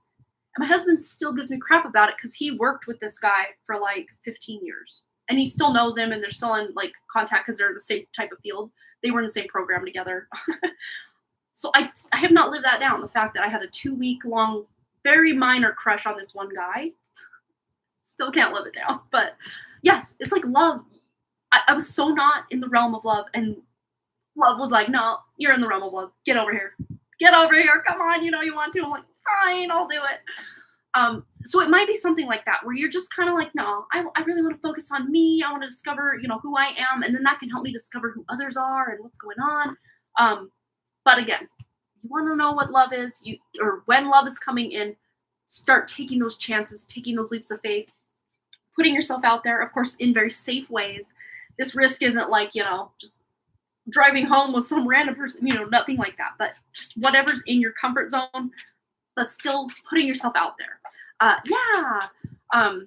Trying to not be myself at all. Yeah. And especially if you like have wounds or shadows and stuff that you're healing, a lot of times when we've got a lot of this stuff from the past going on, or just even haven't quite healed from a past connection or a childhood that was really traumatic with our parents, or whatever, could be just about anything. The loss of your pet or something could really put you in a spiral. I mean, you just never know. But when you can really work toward healing, or as I would rather not call it peeling, peeling away a lot of that. I'm trying not to. Oh, I got what you're saying. I got what you're saying. But for some reason, I took it that other way. I'm like, no, that doesn't sound like what Rosie would do. But okay, to be by yourself. See, I read it like to be yourself. You're trying not to just kind of be solitary. I see what you're saying now. But yeah, there could even be though, past stuff you're clearing out or that's still being worked through, that is going to allow you the time to work through this before you get into a new connection, to where when you do get in this connection, you're going to be like solidly online, solidly there, solidly ready to be in this connection. So it's really beautiful. But I see you being able to meet a friend, having some sort of other connection that's not romantic with someone, of the opposite sex, that you become really good friends with. That you're not like trying to, not that you like went on a date and it didn't work, but now you're friends. It doesn't even feel like that. It's just somehow you're making a friend, a male friend, before this love interest comes in. Very interesting. Well, anyway, we went a bit long on that, but hey, I really want to tune in to see what's going on here for you, Rosie. So I hope that at least brought you, again, if you're really like set on finding love this year, I think you can do it. I really do. It's just about getting to that timeline where this love is here. But if you're still working on things and trying to figure things out for yourself, I'm just hearing, in the grand scheme of your life, there really is no true rush. That when love finds you, even if you want to try to run away from it, it's still going to somehow find you. Kind of like my situation, like, nah, I'm good. Oh, love's here. Oh, I mean, it's kind of tempting, but like, okay, let's see what's going on. But it took me months to like tell him, because every day he'd ask me, because we knew we liked each other, and every day he's like, what percentage are you at, like, for us to be a thing? And I'm like, I'm at 34%. And then like a couple weeks later, I'm like, okay, I'm at 68%, And then when it was like official, I had my friend, because, we had our TV show and stuff. So I had my friend who also later worked with Ryan, but, they were all in the same program. So it makes sense. Missoula is not like the world's hugest town that I live in. So he filmed, and I had this shirt that I wrote, "It's 100%." And I still have the shirt in this box under his parents' like garage area, like stored away. I probably should get that out and deal with it. But I wrote, "It's 100%. So the day that I'm like, okay, I'm ready to make this official, I had Robert, our friend, film us coming in, and Ryan, he's used to seeing these cameras around all the time when we're filming. So he's probably just like, okay, whatever, you guys are doing some stupid whatever. And then I took my sweatshirt off and it just said, it's 100% on my shirt. And he looks over and he just got this huge smile on his face. I still think about that and it still gives me chills. But yeah, I mean, there's no rush. That's what I'm hearing for you. There's no rush. Because once you do find your person or your first person finds you or you find each other, you're going to almost feel like nothing was wasted in waiting for this person to come into your life because it almost just feels like you've known each other for so long, if that makes sense. So, all right, Rosie, that's your reading. I hope you enjoyed it. All right, we have a donation from Pam. Just emotional and confused, past life connection, cliche, but what was I made for? Ooh, I'm hearing that like Billie Eilish song. Is that from the Barbie movie? I haven't seen the Barbie movie, but you know, enough goes around social media and YouTube and stuff that I see and hear things. So is that song called What Was I Made For? And it is an emotional song. It feels very emotional. Like if you want to get some feelings out, put that song on and listen to it. It's a very existential song, right? So let's see. Let's tune in first and foremost why these emotions are coming up for you, Pam. Let's see why these emotions are coming up for you, and then we'll tune into the past life associated. Ooh, yeah, you're closing something out. You're about to have a big breakthrough. And a lot of time when we do have these, especially when they are confusing, because a lot of times we're like, well, why am I feeling like this? Like on the surface, things look fine. I mean, that's going fine. That's going fine. This could be better, but like not warranting all of this. You know, a lot of times when we can't like put a finger on something. There's something from the past coming up. So this very much is related to a death from a past life. It took me a while to relate to the song, but I get it now. And I haven't even like gone deep into that song, but just the way that it almost sounds like a lament or a cry. I don't know. And just asking like, what was I made for? And the way that the song goes, like the melody and stuff, it's very melancholy.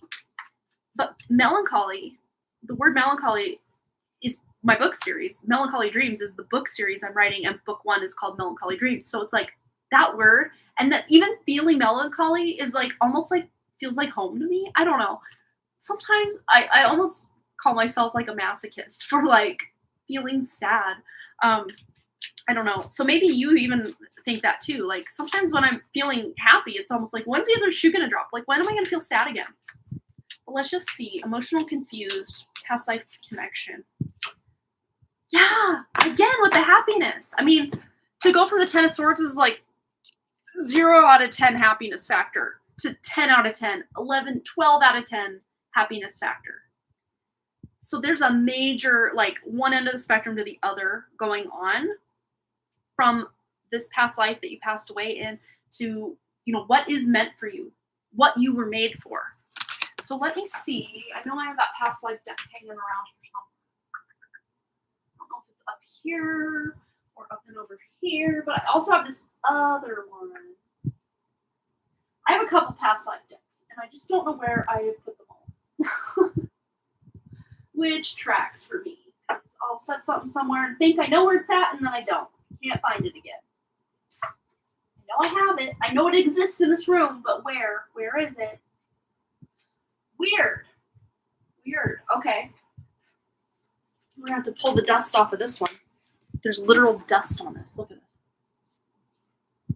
this.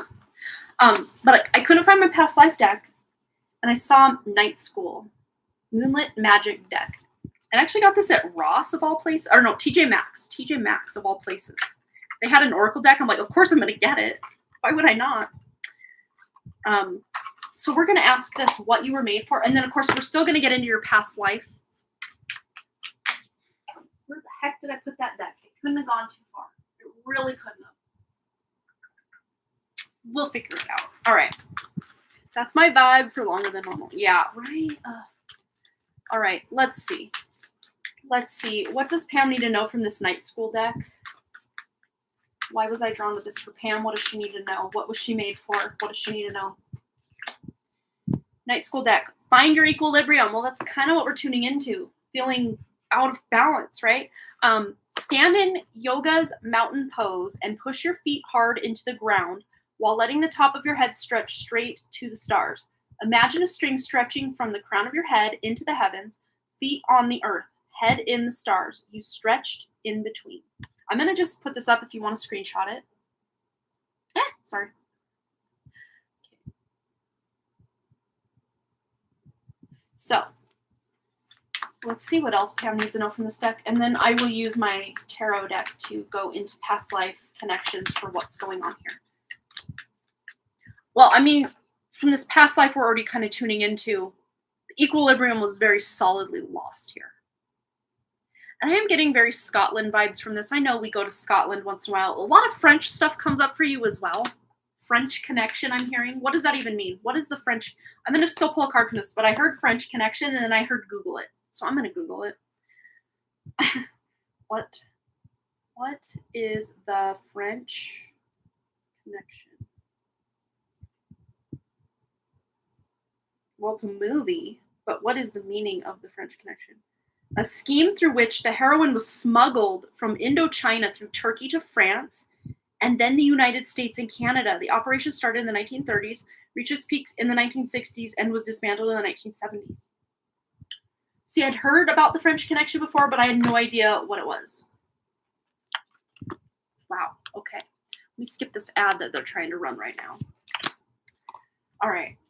What else does Pam need to know about this past life and these current feelings? What was she made for? Practice reading symbols. So there's some like Gaelic symbols or something from Scotland from the past. Interpret the symbolism of an owl. So I don't know where owls fall into Scottish myth or legend or symbols, or if there's a family crest or a family something with meanings of owls, but let's see. Practice reading symbols, interpret the symbolism of an owl, beginning with history and mythology, and looking at modern scientific and engineering information. Take a gander at known symbolism, end with your personal reflection. Again, tailoring this to Scotland specifically. All right, Scotland specifically, what are we tuning into? For Pam, past life, what does she need to know about dying in this past life, Scotland? Oh, wow. We're telling a story here. Okay, so there was deception. She was killed for a deception. It wasn't even, like if we're talking in the grand scheme of moral deception, it wasn't even that bad, but for the time, and I do see feminine energy, you being a woman in that life, I heard falling in love with the wrong person and being in the wrong place at the wrong time. Okay, so what else are we telling here? There's some sort of guild or community, but it was like a small community of like less than 5 people. You were working with for like some sort of it was celebration. And you know, she is carrying food here, but it feels to me like there was some sort of celebration. You were working with this small group of like, there were 5 total of you working together. I'm seeing food like being put out, some sort of celebration, food being put out. You caught the eye of the person that you loved, but they were supposed to be marrying someone else. And you were beneath their station.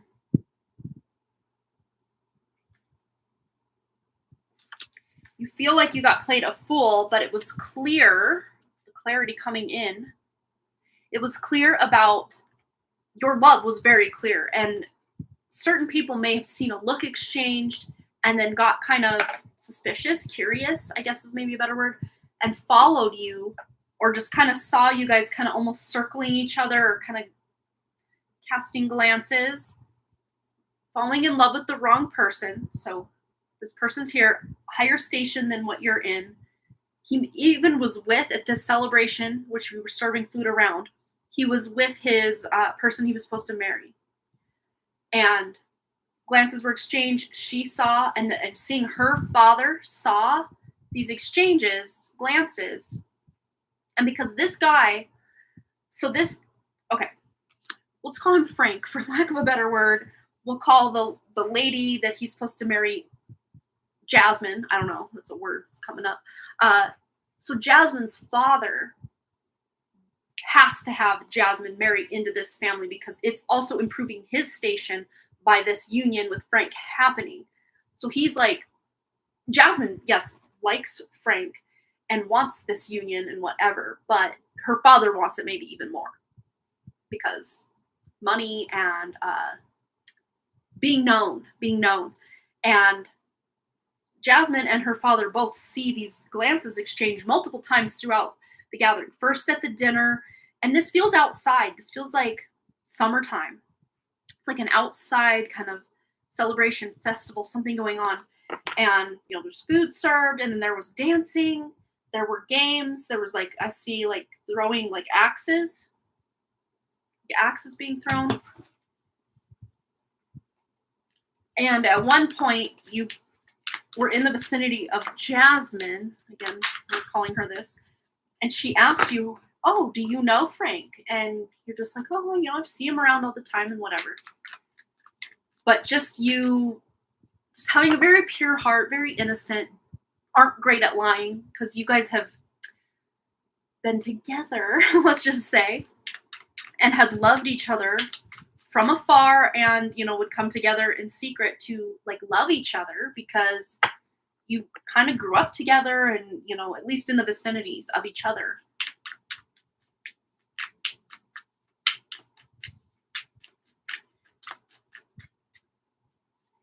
Cancer season. Okay, so yeah, this is a summertime, a summer solstice festival or some sort of pagan festival, ritual, something that was going on at this place. Nurturing, nostalgic, focused on home life, family. Aw, yeah. And to me, this is you realizing, seeing, especially Jasmine's father, just overly extending Jasmine in Frank's direction. Just you realizing you're never going to have that family, that nurturing, that connection, that home life with Frank. Because you guys were almost well, we could, no, we'll find a way. And you're realizing very solidly that there's not ever going to be a way. So you were planning later, once it gets dark, and you had planned to already meet up in secret in this garden. I'm seeing, but it's kind of on the edge of a forest. You're planning to meet in secret to just tell him, "You're the love of my life. I love you, and I always will love you. But I know this just can't because there's way too much that will be domino effect if we even try to be together, officially or even unofficially where you're kind of the mistress or whatever. It hurts too much. It hurts you too much to do that." So tying that to this life, it does feel like overextending yourself or feeling like you need to at times be all things to all people, even when it almost feels like forced energy, or the things that you really are passionate about, you do have to pull yourself back from because either there's no money to be made there or other people don't understand it. That's how this is kind of tying in with this life. But there's healing coming in because, hi, Beagley, because you're clearing out something from that lifetime. But anyway, getting to the end of your story, you're saying goodbye, you're kissing, things lead to where they lead as kind of the final time. PG, keeping it PG. And you're caught by Jasmine's father and 3 other men who literal overkill to you right in front of Frank. And he's told that if he says anything about it, a similar fate will befall him. But he goes the whole rest of his life never happy. I mean, there may be happy moments with Jasmine and the children and family they eventually have, but you're never far from his thoughts. And it's interesting because this whole time I'm well, who is Frank to Pam in this life? Who is Frank to Pam in this life? And it's weird because it's your husband in this life.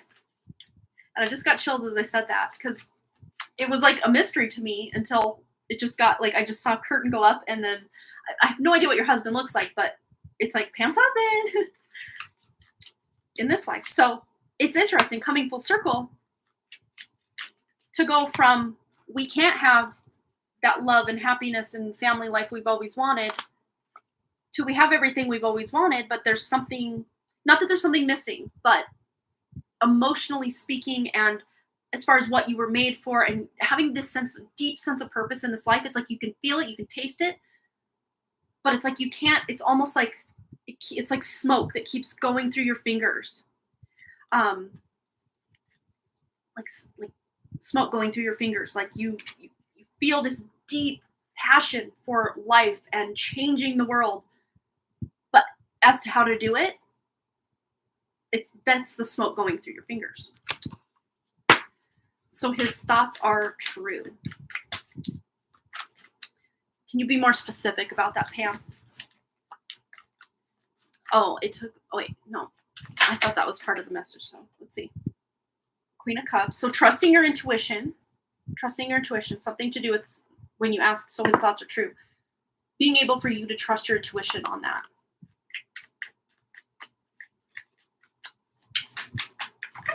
We just had chaotic energy. Chaotic energy.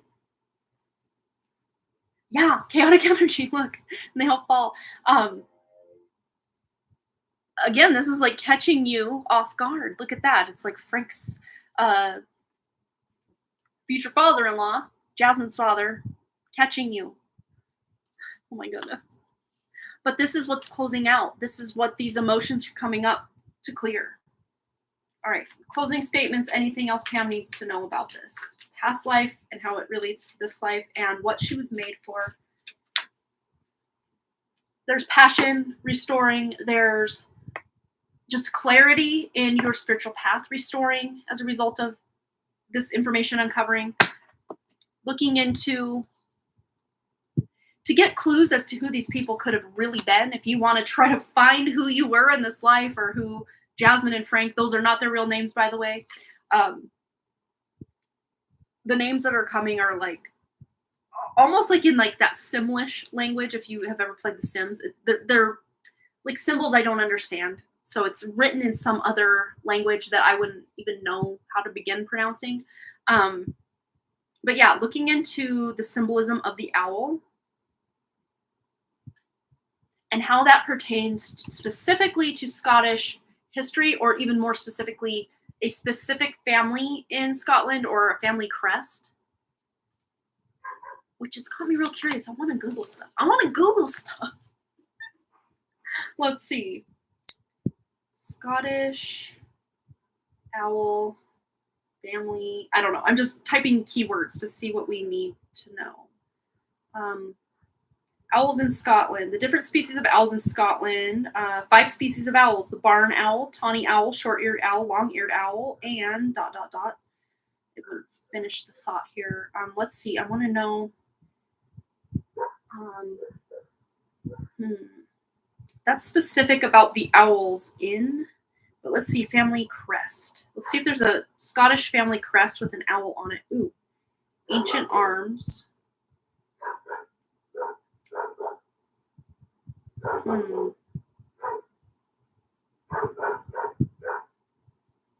don't know. It's not coming up right away, but I'm sure a deep scroll, you could probably find something. Look it up. Look it up. Try to find what you find. And of course, if you ever want to let me know what you find, I'm always curious to know. And not only what you find, but how it relates to you, or if it doesn't, you know. Always wanting to know what you guys find out. Katie R, she comes here once in a while. She's amazing at like going and like when she does past life readings, she goes and gets in investigation mode and uncovers actual like historical facts as to what we uncovered, and she blows my mind every single time. Rhiannon. That name just, it feels very fitting. Birds, Celtic. Interesting. Yeah, that name feels very fitting. Hi, Linda. Welcome. All right, cleared the deck real good. We're going to get into our next question. Donation. Pika Lee has donated. Okay, I'm not sure what area to ask about, whether that's career, love, or just life in general. Are there any messages of guidance that best serves my highest self? Yes, let's tune in for Pika Lee. Boom, boom, boom. Pika Lee. Not sure what she needs to know, but of course Spirit does. Her true spirit bring through, if it's love, career, or just life in general, any messages of guidance that serve Pikali's highest self. Ooh, there's clarity coming in. You're learning the truth of something, and this isn't like some big out there deception that now you're saying the truth. It's more just like that brain fog finally being able to clear for you to get really focused on something. Got chills again. So where maybe you were feeling very fuddled, very muddled, very kind of almost like spinning your wheels, or like a wheel stuck in mud, like it's just kicking up mud and making that rut even deeper. This feels more energetic than any one thing in your life you can sit there and point to, like, this is draining my energy, or that sucks, or I mean, maybe there's an overall vibe of, oh, I'm not really feeling it right now in this area of life or that. But you're clearing your way out of that rut. You're allowing the fog to clear and get that really, like, I'm seeing almost like this mountain valley. You're on the mountain, there's a valley and more mountains in the distance. And the whole valley is just filled with fog. And you're looking out, trying to pick out any details. And eventually, the sun rises and comes up and the fog just starts to dissipate. And before you know it, you can see for miles all around. That's the kind of clarity that's coming in.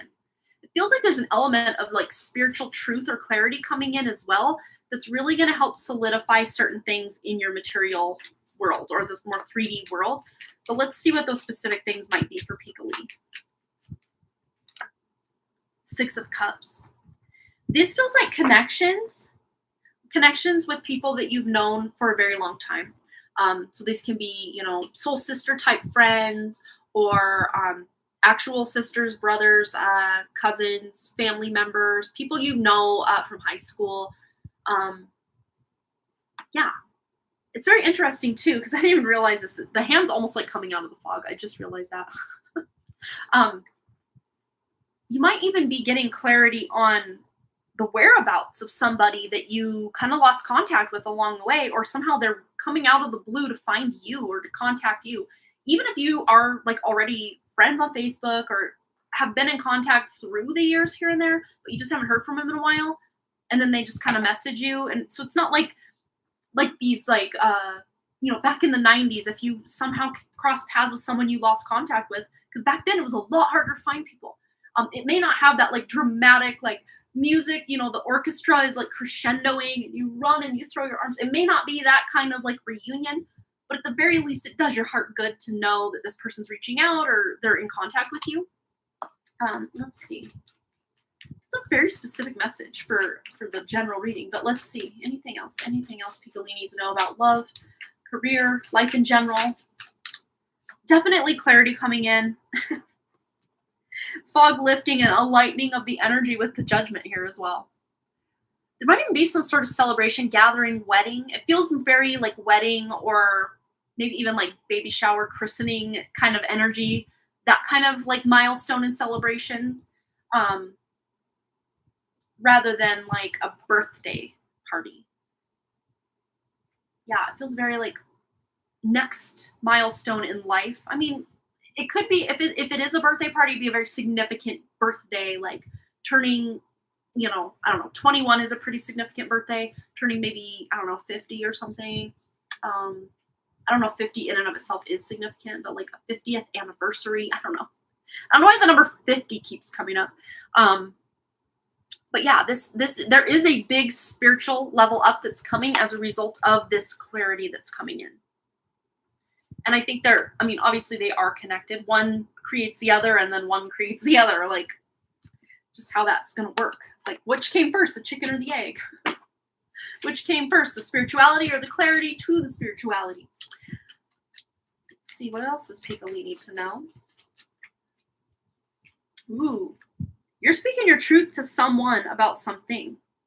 Could even have to do with just you speaking to your own self about limiting beliefs around love, around finances, about,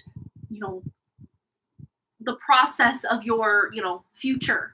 I've been seeing bluebirds, butterflies, and 555 a lot. Oh, well, there's your 5 and there's your blue bird, right? Wow. 50 as in 50 equals 5. Yeah, wow. It's interesting too. Okay, this is weird. I've never gotten this kind of message with the Four Pentacles before, but I'm just gonna say it since I got it. Do you maybe have money that's almost like stagnating? Like you think you're doing a good thing by saving this money, but it's not really doing much for you in the way it is. So it's like maybe switching from one type of investment to another could have to do with some like 401k or some other kind of investment, something or other. I'm not the guy to go to for investments. I don't know a lot about that, but there's something where you could take some investment you have now and actually make it go so much farther, because it's almost like it's just kind of growing weeds. It's like not doing a lot. I mean, it's there. It's not getting less than, but it's not really growing at the rate it should be. So yeah, it's like you're maybe taking that investment and reinvesting it a different way, or switching it out from one type to another, something like that. Very weird, specific message with that Four of Pentacles that I don't think I've ever gotten out of a Four of Pentacles in my life. But there it is. Anything else for Pika-Lee? Interesting. I do have 401k that's been sitting in the ether since my old job almost 10 years ago. Oh my goodness. Which sometimes there's not a lot. I don't know. Correct me if I'm wrong. Sometimes they just kind of do have to sit. I don't know. I don't know if that's the case with a 401k specifically, or if there's a way you could, like if it would be more in your financial smartness. That's not well said. That's not very eloquent. But you know what I'm saying. It might be smart to cash that out and then reinvest that money, be it maybe less because of taxes and all that fun jazz. But over time, do the math and look into it. Maybe even looking up, old dead 401k accounts. How can I actually make this work for me and make more money? Or, what is the best thing to do with an old 401k account that's just been sitting there? Maybe there's something you can do to like breathe life into it and actually make it really start working for you again somehow, some way.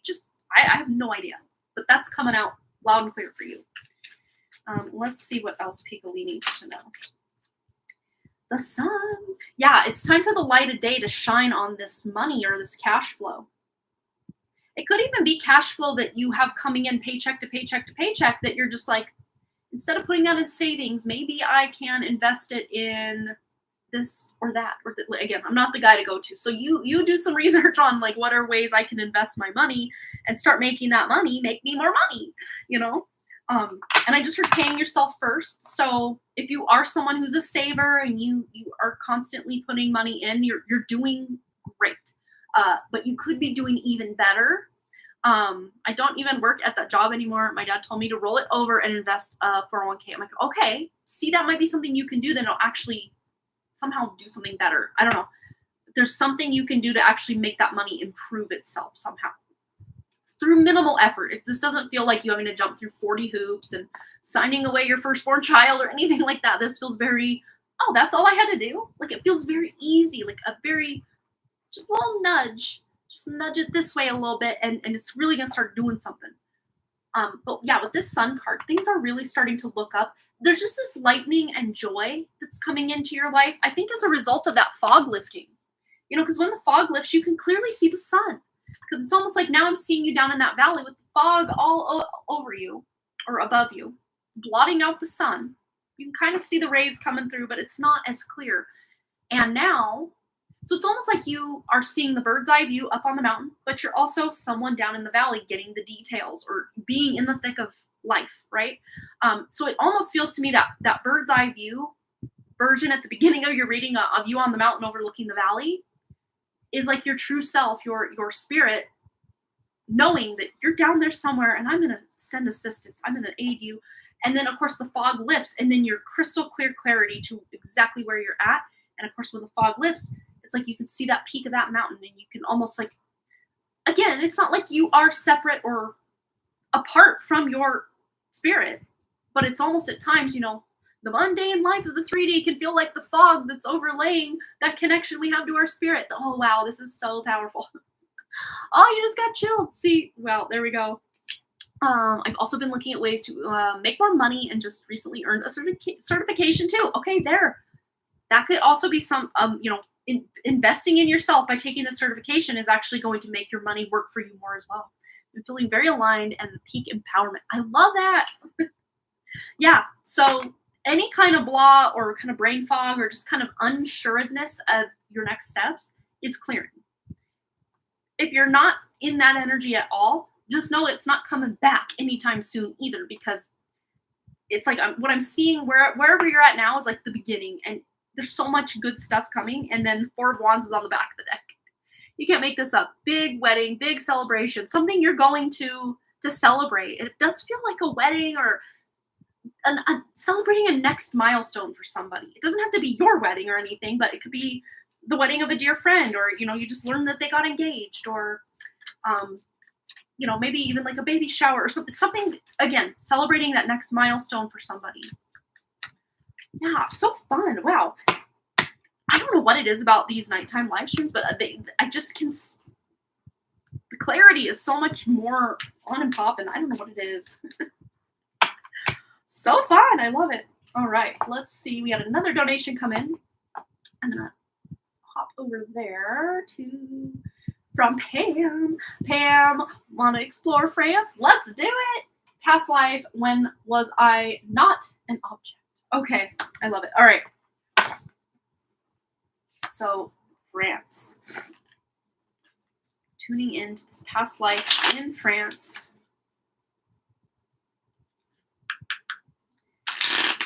Come on. All right.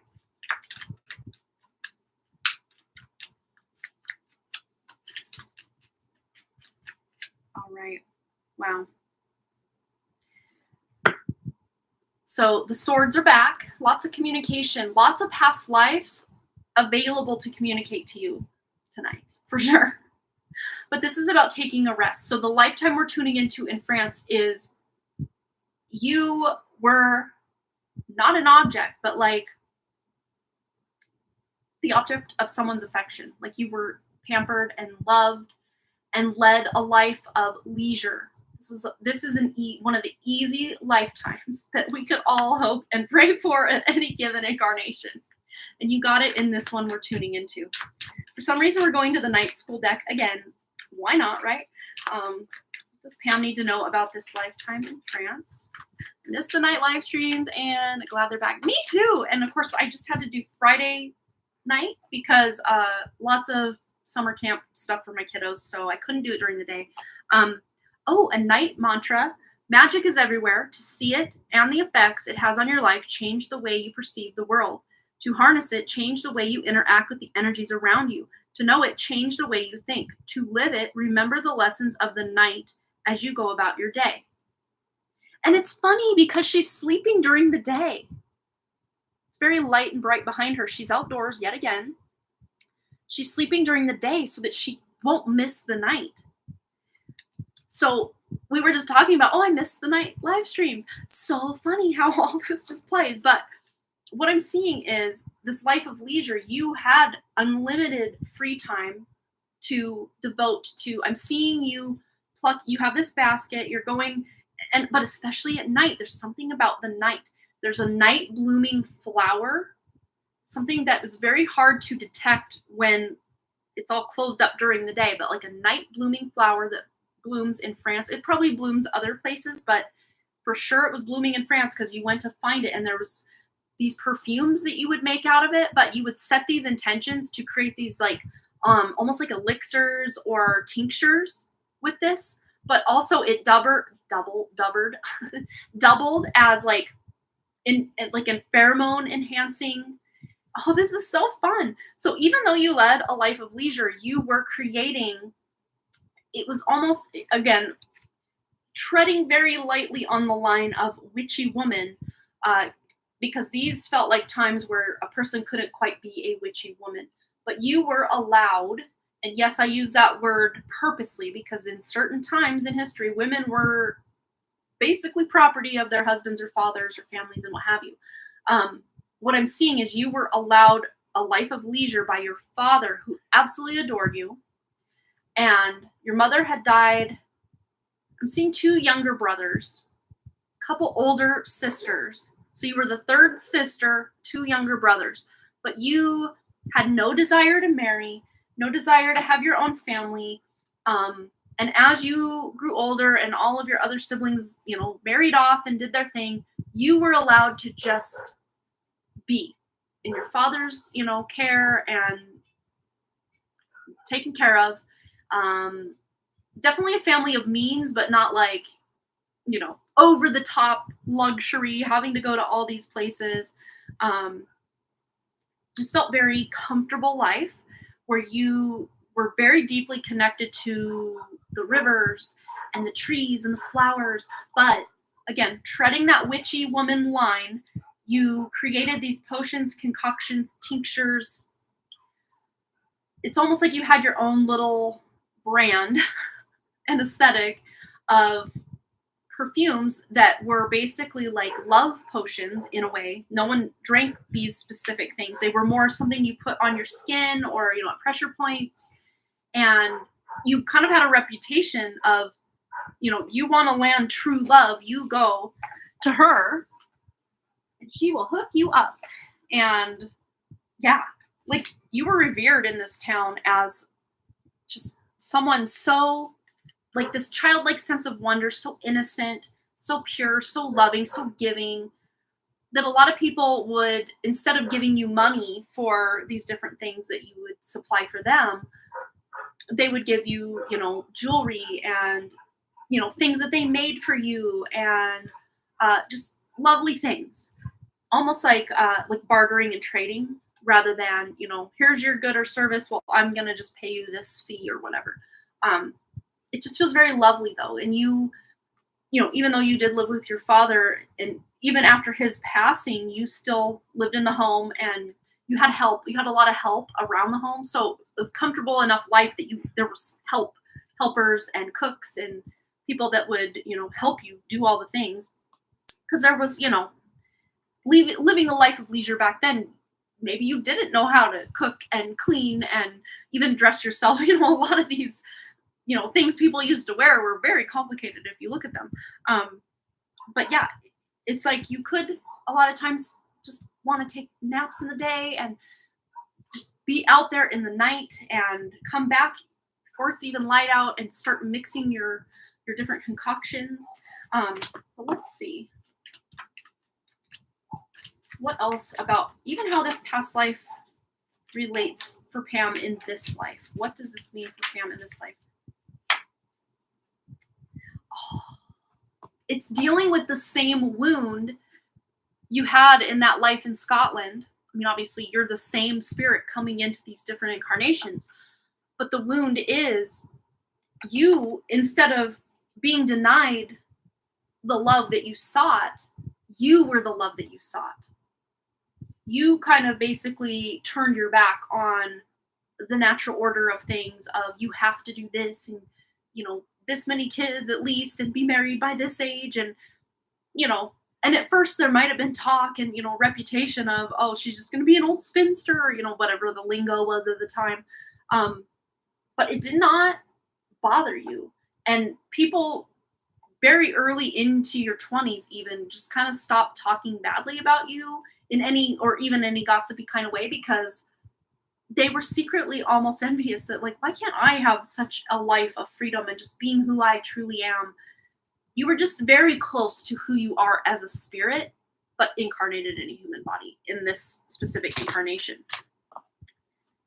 And again, how this ties into Pam's life this lifetime. Wow.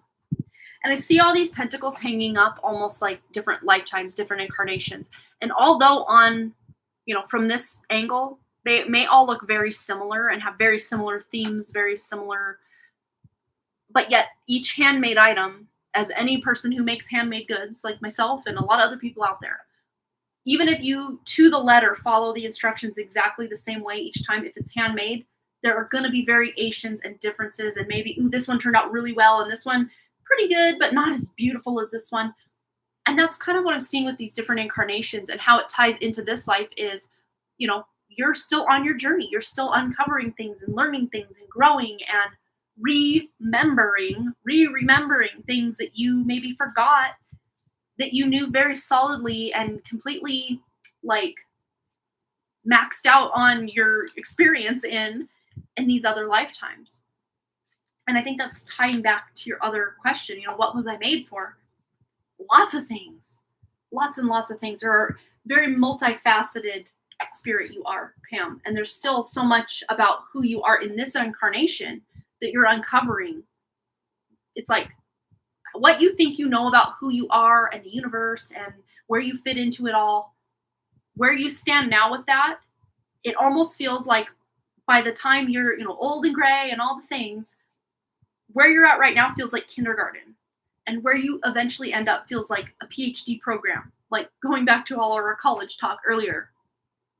So it's like it's not that you have to learn things, because there's so much wisdom and knowledge already contained within your spirit. It's just you going around and maybe being curious about this, curious about that.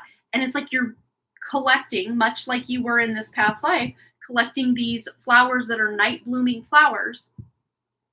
They only come out when there's that darkness or that melancholy or these big emotional purges or sadness or confusion even. That's when you can really get to work and kind of harness or harvest all the goodness that's ripe for the picking from these past life experiences, and then solidly bring that into, your repertoire or your, tool belt for this lifetime. Because you have so much experience, so much wisdom. And I think it's interesting how you had that owl card before. And owls do represent knowledge and wisdom. And there's just so much about who you are and what you've learned or just know on a spirit level that you can have access to at any time. It's just about knowing the secret code to get it unlocked from your DNA structure to bring it to the surface. All right, closing statement for Pam in this lifetime. Be in service. Wow. And by this lifetime, I mean the past life we're tuning into, and of course how it relates to this lifetime. So there's a very similar, her just going around feeding her animal friends, picking her night blooming flowers and all the other goodies and stuff that she would go out and get. She had just the joy of doing the procedure of, going out, journeying out, collecting her goods, and then creating her tinctures and her, pheromone enhancing perfumes.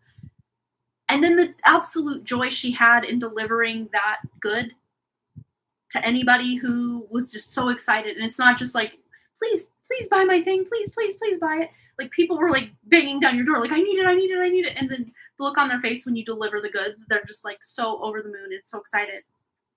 And there's some talent or gift you have in this life that you can be in service of people that they're like banging down your door. Like, ooh, I can't wait to pay you or, barter with you for this gift. What is this? What is this talent?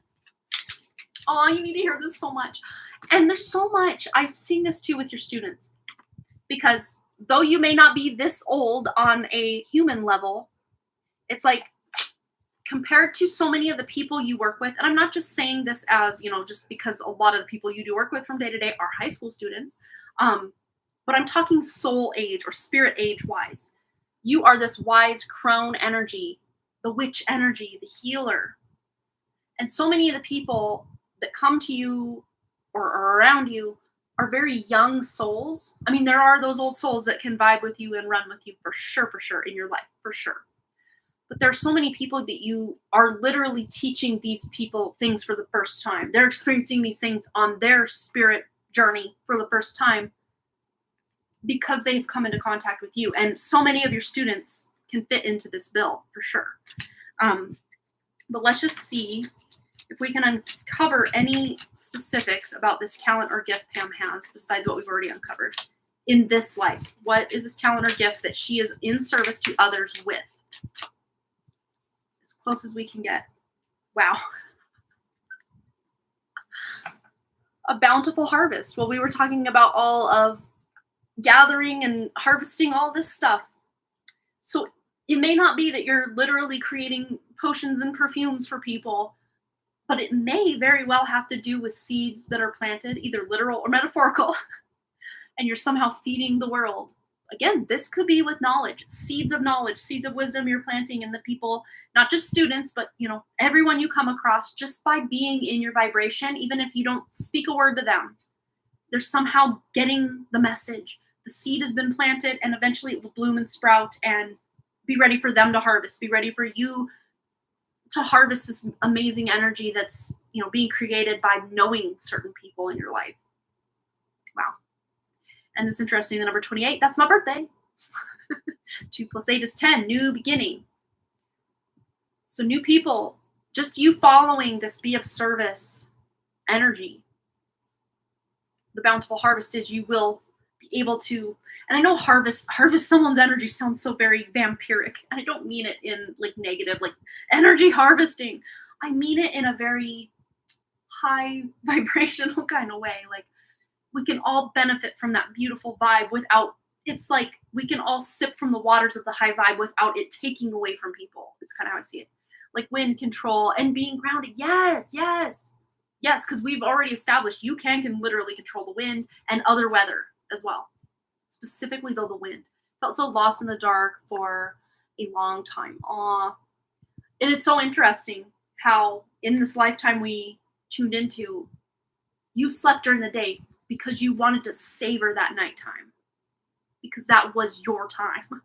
And I know nighttime and dark, similar connotations, but completely different energies at times. But the darkness, literal like light, being able to see light or being in the dark, night versus day. A lot of people put that pedestal, lights on the pedestal because it's what we can see, right? But there's so much hidden, like there's so much wisdom and knowledge and gifts that are hidden for you when you are feeling like you are in these dark times. Which I know, it doesn't feel like it when you're in it. You're like, get me out of here. I want to be happy again. I don't like this. And I don't even know why I'm feeling like this. Well, you're the magician. You have all the tools from all those lifetimes and just your spirit's knowledge at your disposal at any time. And I know that sounds trite, like, oh, just get your bag of tricks out, start working. Like, it's simple, but it's not easy. Like, how do I tune into these gifts? And I mean, I think that is a lot of people's lifelong journey is remembering who they are, remembering these old gifts and talents they've had lifetime, and then uncovering them and maybe using them in completely different ways in this life, or maybe doing some similar things you did in other lives. But there's so much wisdom to be gained by allowing yourself to be in the dark, not to be like that fatalistic kind of surrender where you just give up and feel very hopeless and helpless, but just asking when you're in these darker times, what is this trying to show me? What is it I'm meant to learn here? And also setting very clear intentions. I mean, this right here is so powerful. Take a screenshot if you can. Take a screenshot. Because you have that magician card. Magic is everywhere because you are the magic. So everywhere you go, there you are. There it is. It's available. It's at your fingertips. 24/7, 365/66. So this is about being very clear with your intentions, and also using your imagination. And I know that sounds just like, oh, use my imagination and my whole life changed. Like, but it does. Oh my God, buddy. This is just looking at me and it's a big bear. Let me get it down. Come on. No, I stand up and get it. It was on a little clothespin. I had to. Oh my God, where did it go? Okay, there it is. Yay, I found it.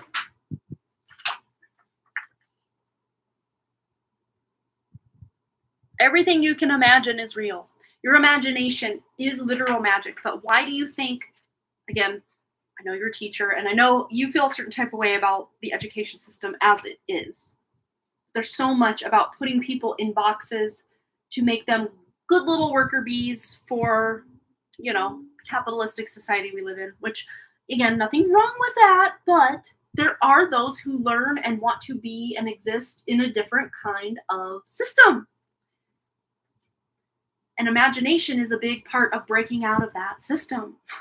So, yes, imagination is so powerful.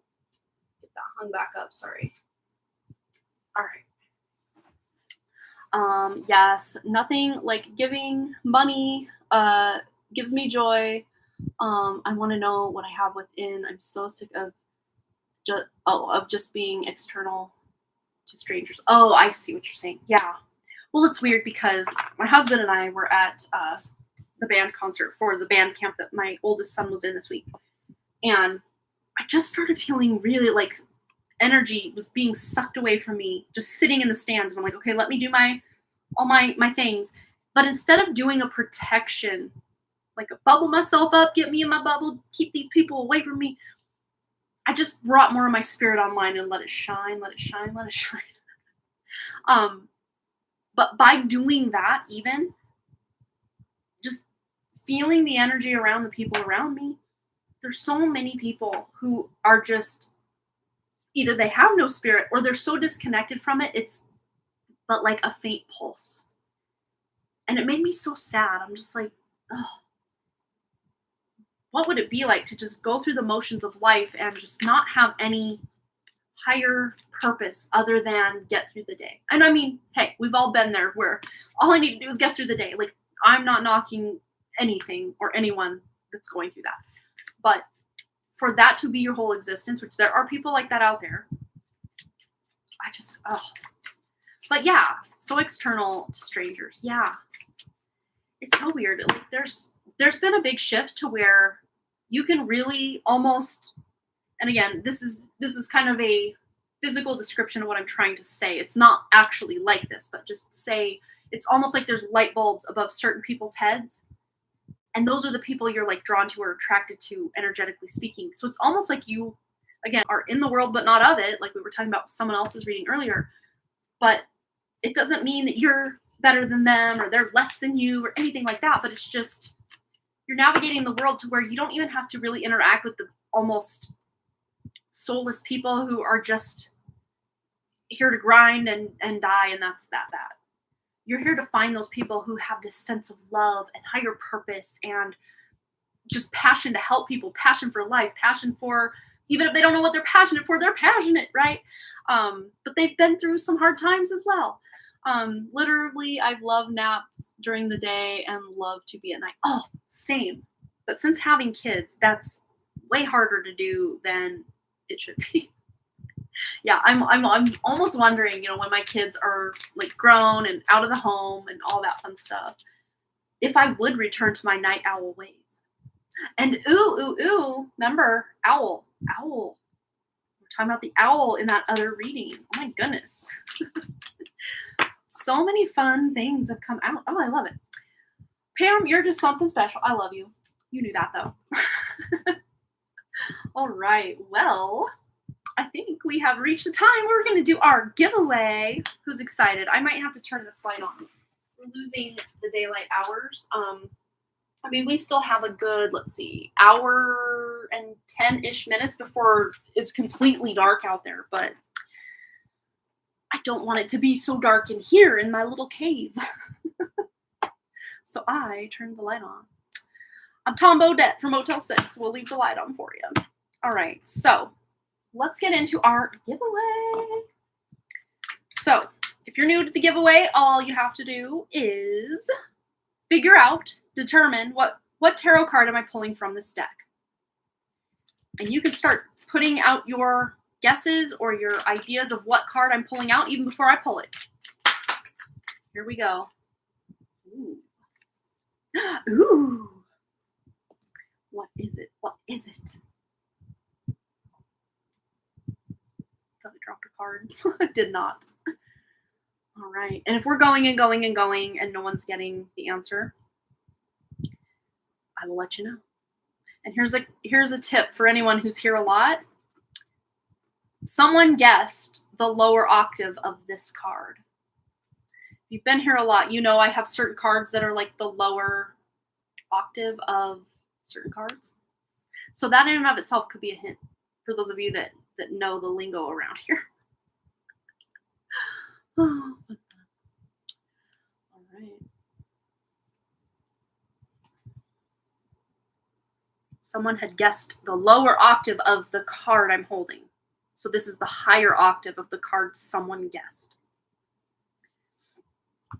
Hi, John. Welcome, welcome. All right. Okay, I'm gonna narrow it down. It is a major arcana. Yeah, usually the minor arcana I will call the lower octave of certain major arcana cards. I will narrow this down even further for those of you that are here. Someone had guessed the Eight of Swords. So this is the higher octave of the Eight of Swords. If you know your tarot, or you know what I call the higher octave of the Eight of Swords, then you will be able to know what this is. John, you have won tonight. The Devil card. Dun dun dun. The Devil. Yes. The Devil. All right, John, go ahead and post a question and we will get right into it for you. And you, John, and everyone else who's here that would like to enter the perpetual drawing, just put a 777 in the chat and I will write your name down and put you in our drawing. And then we're going to draw a new winner. So if we put your name in the hat tonight and you don't get drawn out, that means your name is still in the hat or the pouch. I like to call it the hat, you know, whatever. So if your name is still in there, that means you can win at any other future live stream until we don't do this anymore. You have the potential to keep on winning. Your name's in there, you could win. And you don't have to watch every live stream and try to like listen for your name or watch your name come out of the hat. If you're not here, when I pull your name, I will read it out. If that person's not here, I will then timestamp, I'll do your reading, timestamp it for you. And then I will post it in the top comment pinned. Every live stream, if the winner is not here, I will pin your name with your timestamp. So you don't even have to watch live stream. All you have to do is open the live stream that you missed. Or all the live streams, you know, say you haven't been here in 3 months. You got some homework to check each and every one of those live streams to see if you see your name and your timestamp pinned at the top of the chat or the top of the comments. And if you do, click it and go right to your reading and you got a reading. And it will be pertinent to whatever it is you're going through when you see it. Not when I read it, so you don't have to like go back like, what was I doing in February? No. Whenever it is you're seeing it, that's when that energy is going for you. Okay. So let's enter people who want to be entered. We got Linda H. We've got John. We've got Linda H, John, and Marlene.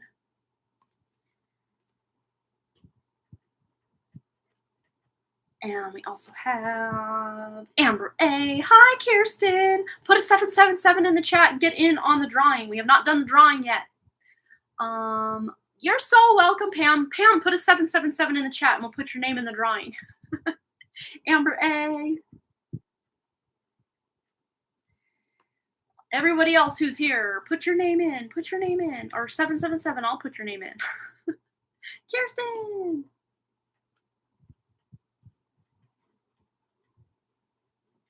And Pika Lee. I'm glad to see so many of you here tonight because I was wondering, I'm like, I've never gone live at Friday night at 6 p.m. Mountain Time. So I was hoping against hope that we would at least have a few people here, and you guys have not disappointed me at all. You're here to hang out. So I'm glad it worked out because I thought Friday night people might have plans. They may not be home and want to hang out with us. And hey, that's okay. But I'm glad you guys are here. But we're officially back to Wednesdays at 6 p.m. Mountain Time. So that was 2 hours and 27 minutes ago from right now in your time zone. So whatever time that was for you, we're back to our regular Wednesday night, 6 p.m. Mountain Time, Woo Wednesday schedule. And this Friday and next Friday, same time slot, just because we have summer camps going on during the day. And it's just a lot to try to squeeze in between drop-offs and pickups and drops-offs and pickups again and, you know, all the things. So we're just going to give our evening a nice wide berth and allow us to just hang out and not be rushed, you know? All right, so we have Pika Lee. Now let's get Amanda F. And anyone else who wants to enter the drawing before we pull our next. I wrote the wrong name, so I gotta throw that one away. Amanda F. I should not get the name wrong. It is my name, at least the first part of it anyway. Should be an easy one for me. Amanda F. Okay. And anyone else? Last call. Anyone else who wants to be entered, put a 777 in the chat, and I will enter you into the giveaway. Sorry, drawing. Giveaway was won by John. The drawing has yet to be determined because we have not done it yet. So we have Amanda F. going in to the pouch. We've got Pika Lee. Maybe. Yes. Pika Lee. We've got Kirsten. We've got Amber A. We've got Marlene. We've got John. And we have Linda H. And we also have Brianna. Let me get her in there as well.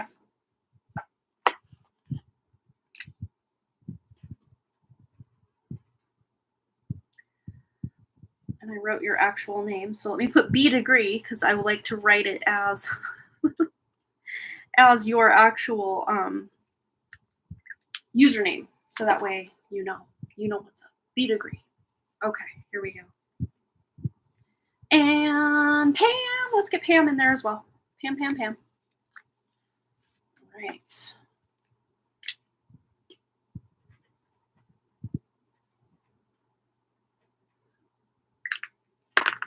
Pam entered. Okay, let's stir them up real good. Okay, here we go. I feel it.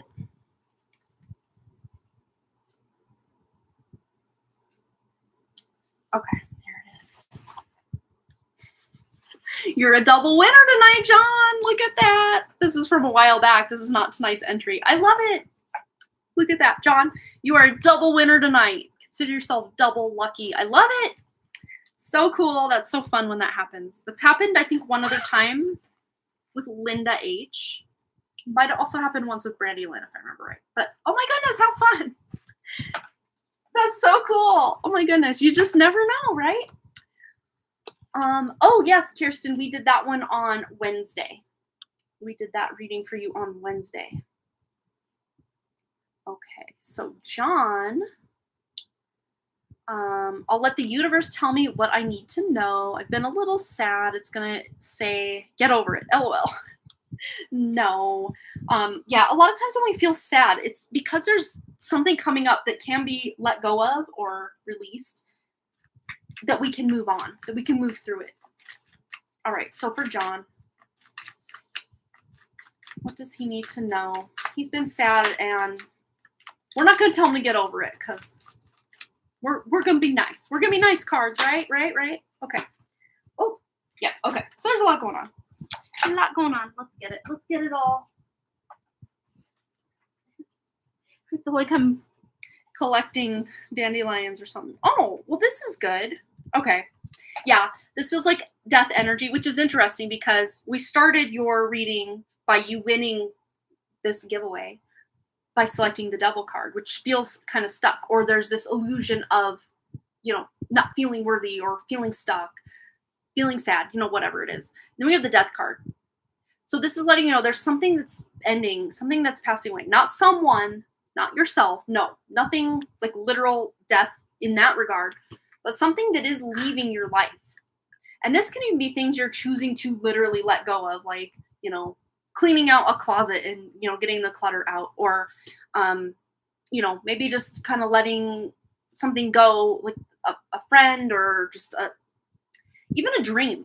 Sometimes even like a dream or a hope or a wish of something happening, and you're just realizing, I just don't think it's going to happen for me, whatever it is. But you're letting something go, but this is actually going to lead you to your dream or your happiness, or, it's kind of like we were talking about earlier with Rosie's reading, and about how I left a relationship, literal kind of death card energy of leave the relationship, but I'm not looking to replace that relationship. I'm just looking to rediscover who I am and just be me for a while, whoever she is, and it's when I was just so gung-ho on discovering who I am again that love found me way earlier than I ever would have wanted or hoped or thought, but there it was, and it was just divine timing. But there is this spark or passion or excitement for life that is coming back for you very soon, John.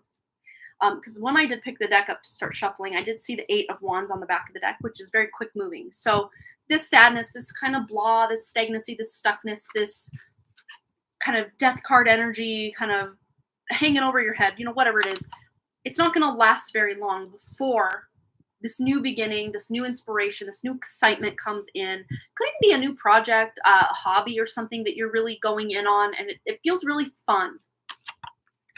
We also have the 10 of Cups, which is emotional fulfillment. So that sadness, how, a lot of times we want to label our emotions like, this is a bad one, that's a good one, this is a bad one, this is a good one. But there's going to be a lot of good emotions coming in. And I don't know if you have plans to meet with family members, like a family reunion, or friends that feel like family, a gathering, a get-together of some sort that's going to bring happiness. We also have 7 of Pentacles, 7 of Cups, which really is a card about switching timelines or shifting timelines or the possibilities being endless. But this can also be a card of confusion. And a lot of times sadness can lead to confusion. And us just, especially if we're trying to put a label on, well, why am I feeling sad? Or why is this emotion coming up? Or, whatever it is, it can almost double down into that sadness or that emotion because we're unsure of where it's coming from. And, kind of how you were saying, they'll probably tell me to just get over it. And, a lot of times when we can't point to a specific source or we think it's maybe this, but it could be that, but we're not sure, there's a bit of confusion there. We almost just think, well, just buck up. I mean, I can't point to anything that's wrong. So just get over it. But that's okay. It's okay to feel that way, and allow yourself to feel whatever it is you need to feel with the intention to move through rather than to just churn and churn and churn in that sadness or whatever the emotion is that's coming up. But just setting the intention to, yes, okay, damn it, I'm going to feel sad. Fine. Okay, that's what I'm being called to do right now. So I'm going to do it to the fullest. I'm going to do it to the best. But I'm not going to stay there. I'm going to allow that sadness to move through me. And then before you know it, it will start. But it's about setting those intentions. And then with the 9 of Pentacles, your hard work will pay off. So something that, again, this feels like past good karma. Could even be from past lives, past in this life. Could even be some money that you thought was gone. This message has been coming up a lot for me with the 9 of Pentacles lately, and I don't know why. So maybe a lot of good karma's coming back full circle. And it doesn't have to be that, maybe you lost, $40 on lottery tickets, 25 years ago, and now the lottery is paying you back that $25. I don't see it exact, transactional, I lost it to this person, so this person's going to give it back to me. And this doesn't even have to just be money. This can be time. This can be resources, something that's abundant for you. But it could be coming a different way than what you once lost it through. But there's hard work that you have put in the past that's going to pay you dividends into the very near future for you. All right, John, I hope that resonated for you. And also, oh my goodness, we have the High Priestess and the 9 of Swords. So there might even be anxiety that you'll never, attain that next spiritual level up or something.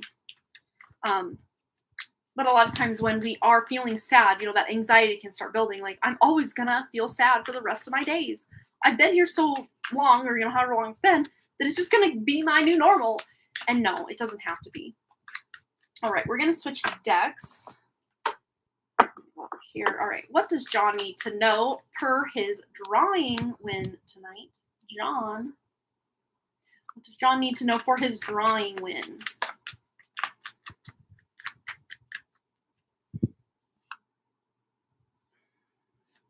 Okay. We have the devil yet again. Double message. Again, it's about getting out of your head and into your heart. That's what I'm hearing for that devil message.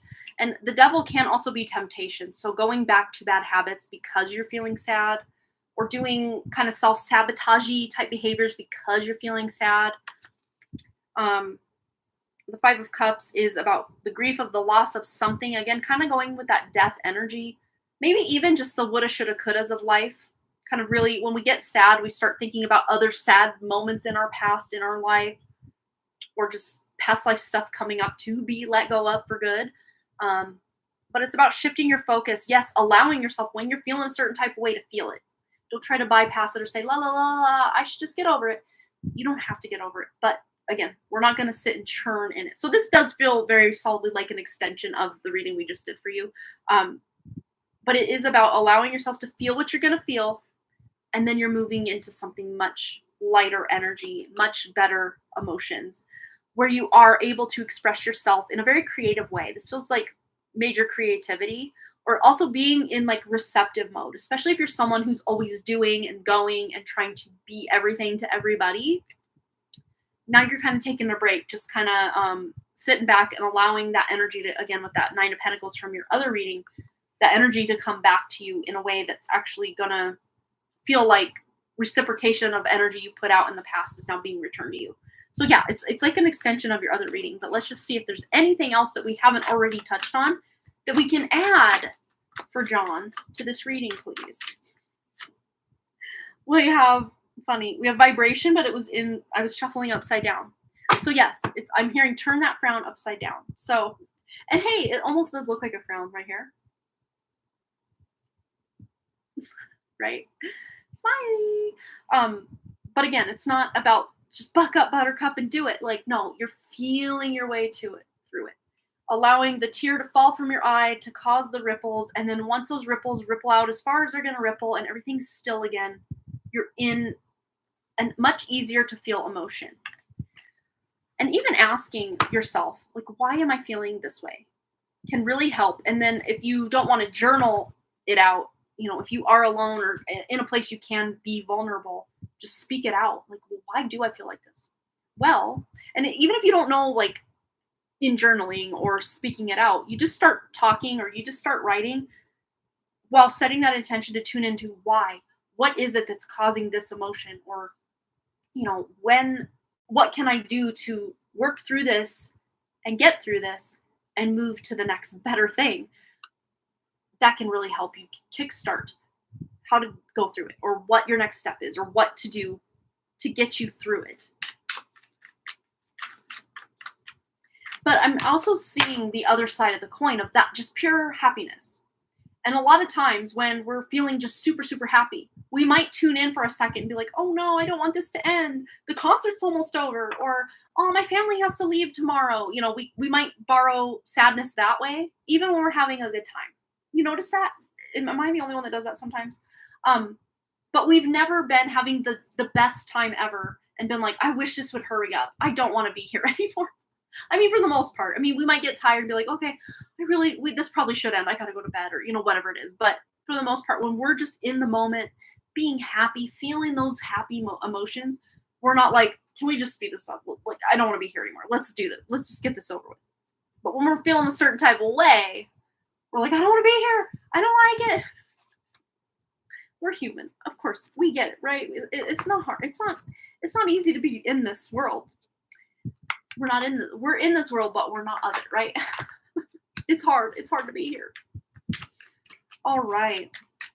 Well, I do believe we have reached the end of the live stream. Almost 3 hours, you guys. Wow. Look at us hanging out for almost 3 hours on a Friday night. This place is hopping. This is the place to be. We had, I think at one point I saw 12 people in here. We now still have 5, almost 3 hours in. That's pretty good. I was hoping we'd at least have about what we normally have, and we did that. So thank you guys for hanging out with me on this Friday night. We're going to do it again next Friday night just because scheduling and all that. But I'll also be back here next time I'll see you will be Wednesday night, 6 p.m. Mountain Time. And then again, next Friday, 6 p.m. Mountain Time. You're so welcome, John. Thanks for hanging out with us. It's always fun when you're here. I love it. But yes, we will be back. And yeah, these night live streams are, again, I love the daylight live streams as well. I mean, they're still daylight. You know what I mean? The daytime live streams. But there's something extra woo-woo about doing them in the evening. I don't know. I just guess there's not the pressure of, well, I got to leave in about an hour to go get my kids, or take them from this camp to this camp, come home, do my live stream, go to this camp. I just like to, I know that the only other thing I really have to do tonight is brush my teeth and maybe have a little, well, first I'll have maybe a little snack because I didn't eat as much dinner as I wanted because we were kind of in a rush since we had the concert, and I wanted to get here and, at least look okay for the live stream. I mean, not good, not great, right? So I kind of rushed through dinner and didn't eat it all. So I'm going to maybe go finish my dinner and then brush my teeth and just hang out and then go to sleep. Like, that's all the rest of the agenda for the night. So I hope you all have a wonderful evening, morning, day, whatever time it is for you. I hope you have a wonderful rest of whatever. And I will see you guys, those of you that decide to join us, next Wednesday, 6 p.m. Mountain Time, and also next Friday's schedules for next week, 6 p.m. Mountain Time. Until then, thanks again so much for all those likes, comments, shares, subscribes, donations, and all the things. And I really, truly do hope to see each and every one of you right back here at Harmony Portal Tarot Live. Much love. Peace out. Have a happy weekend, and I will see you next time. Bye.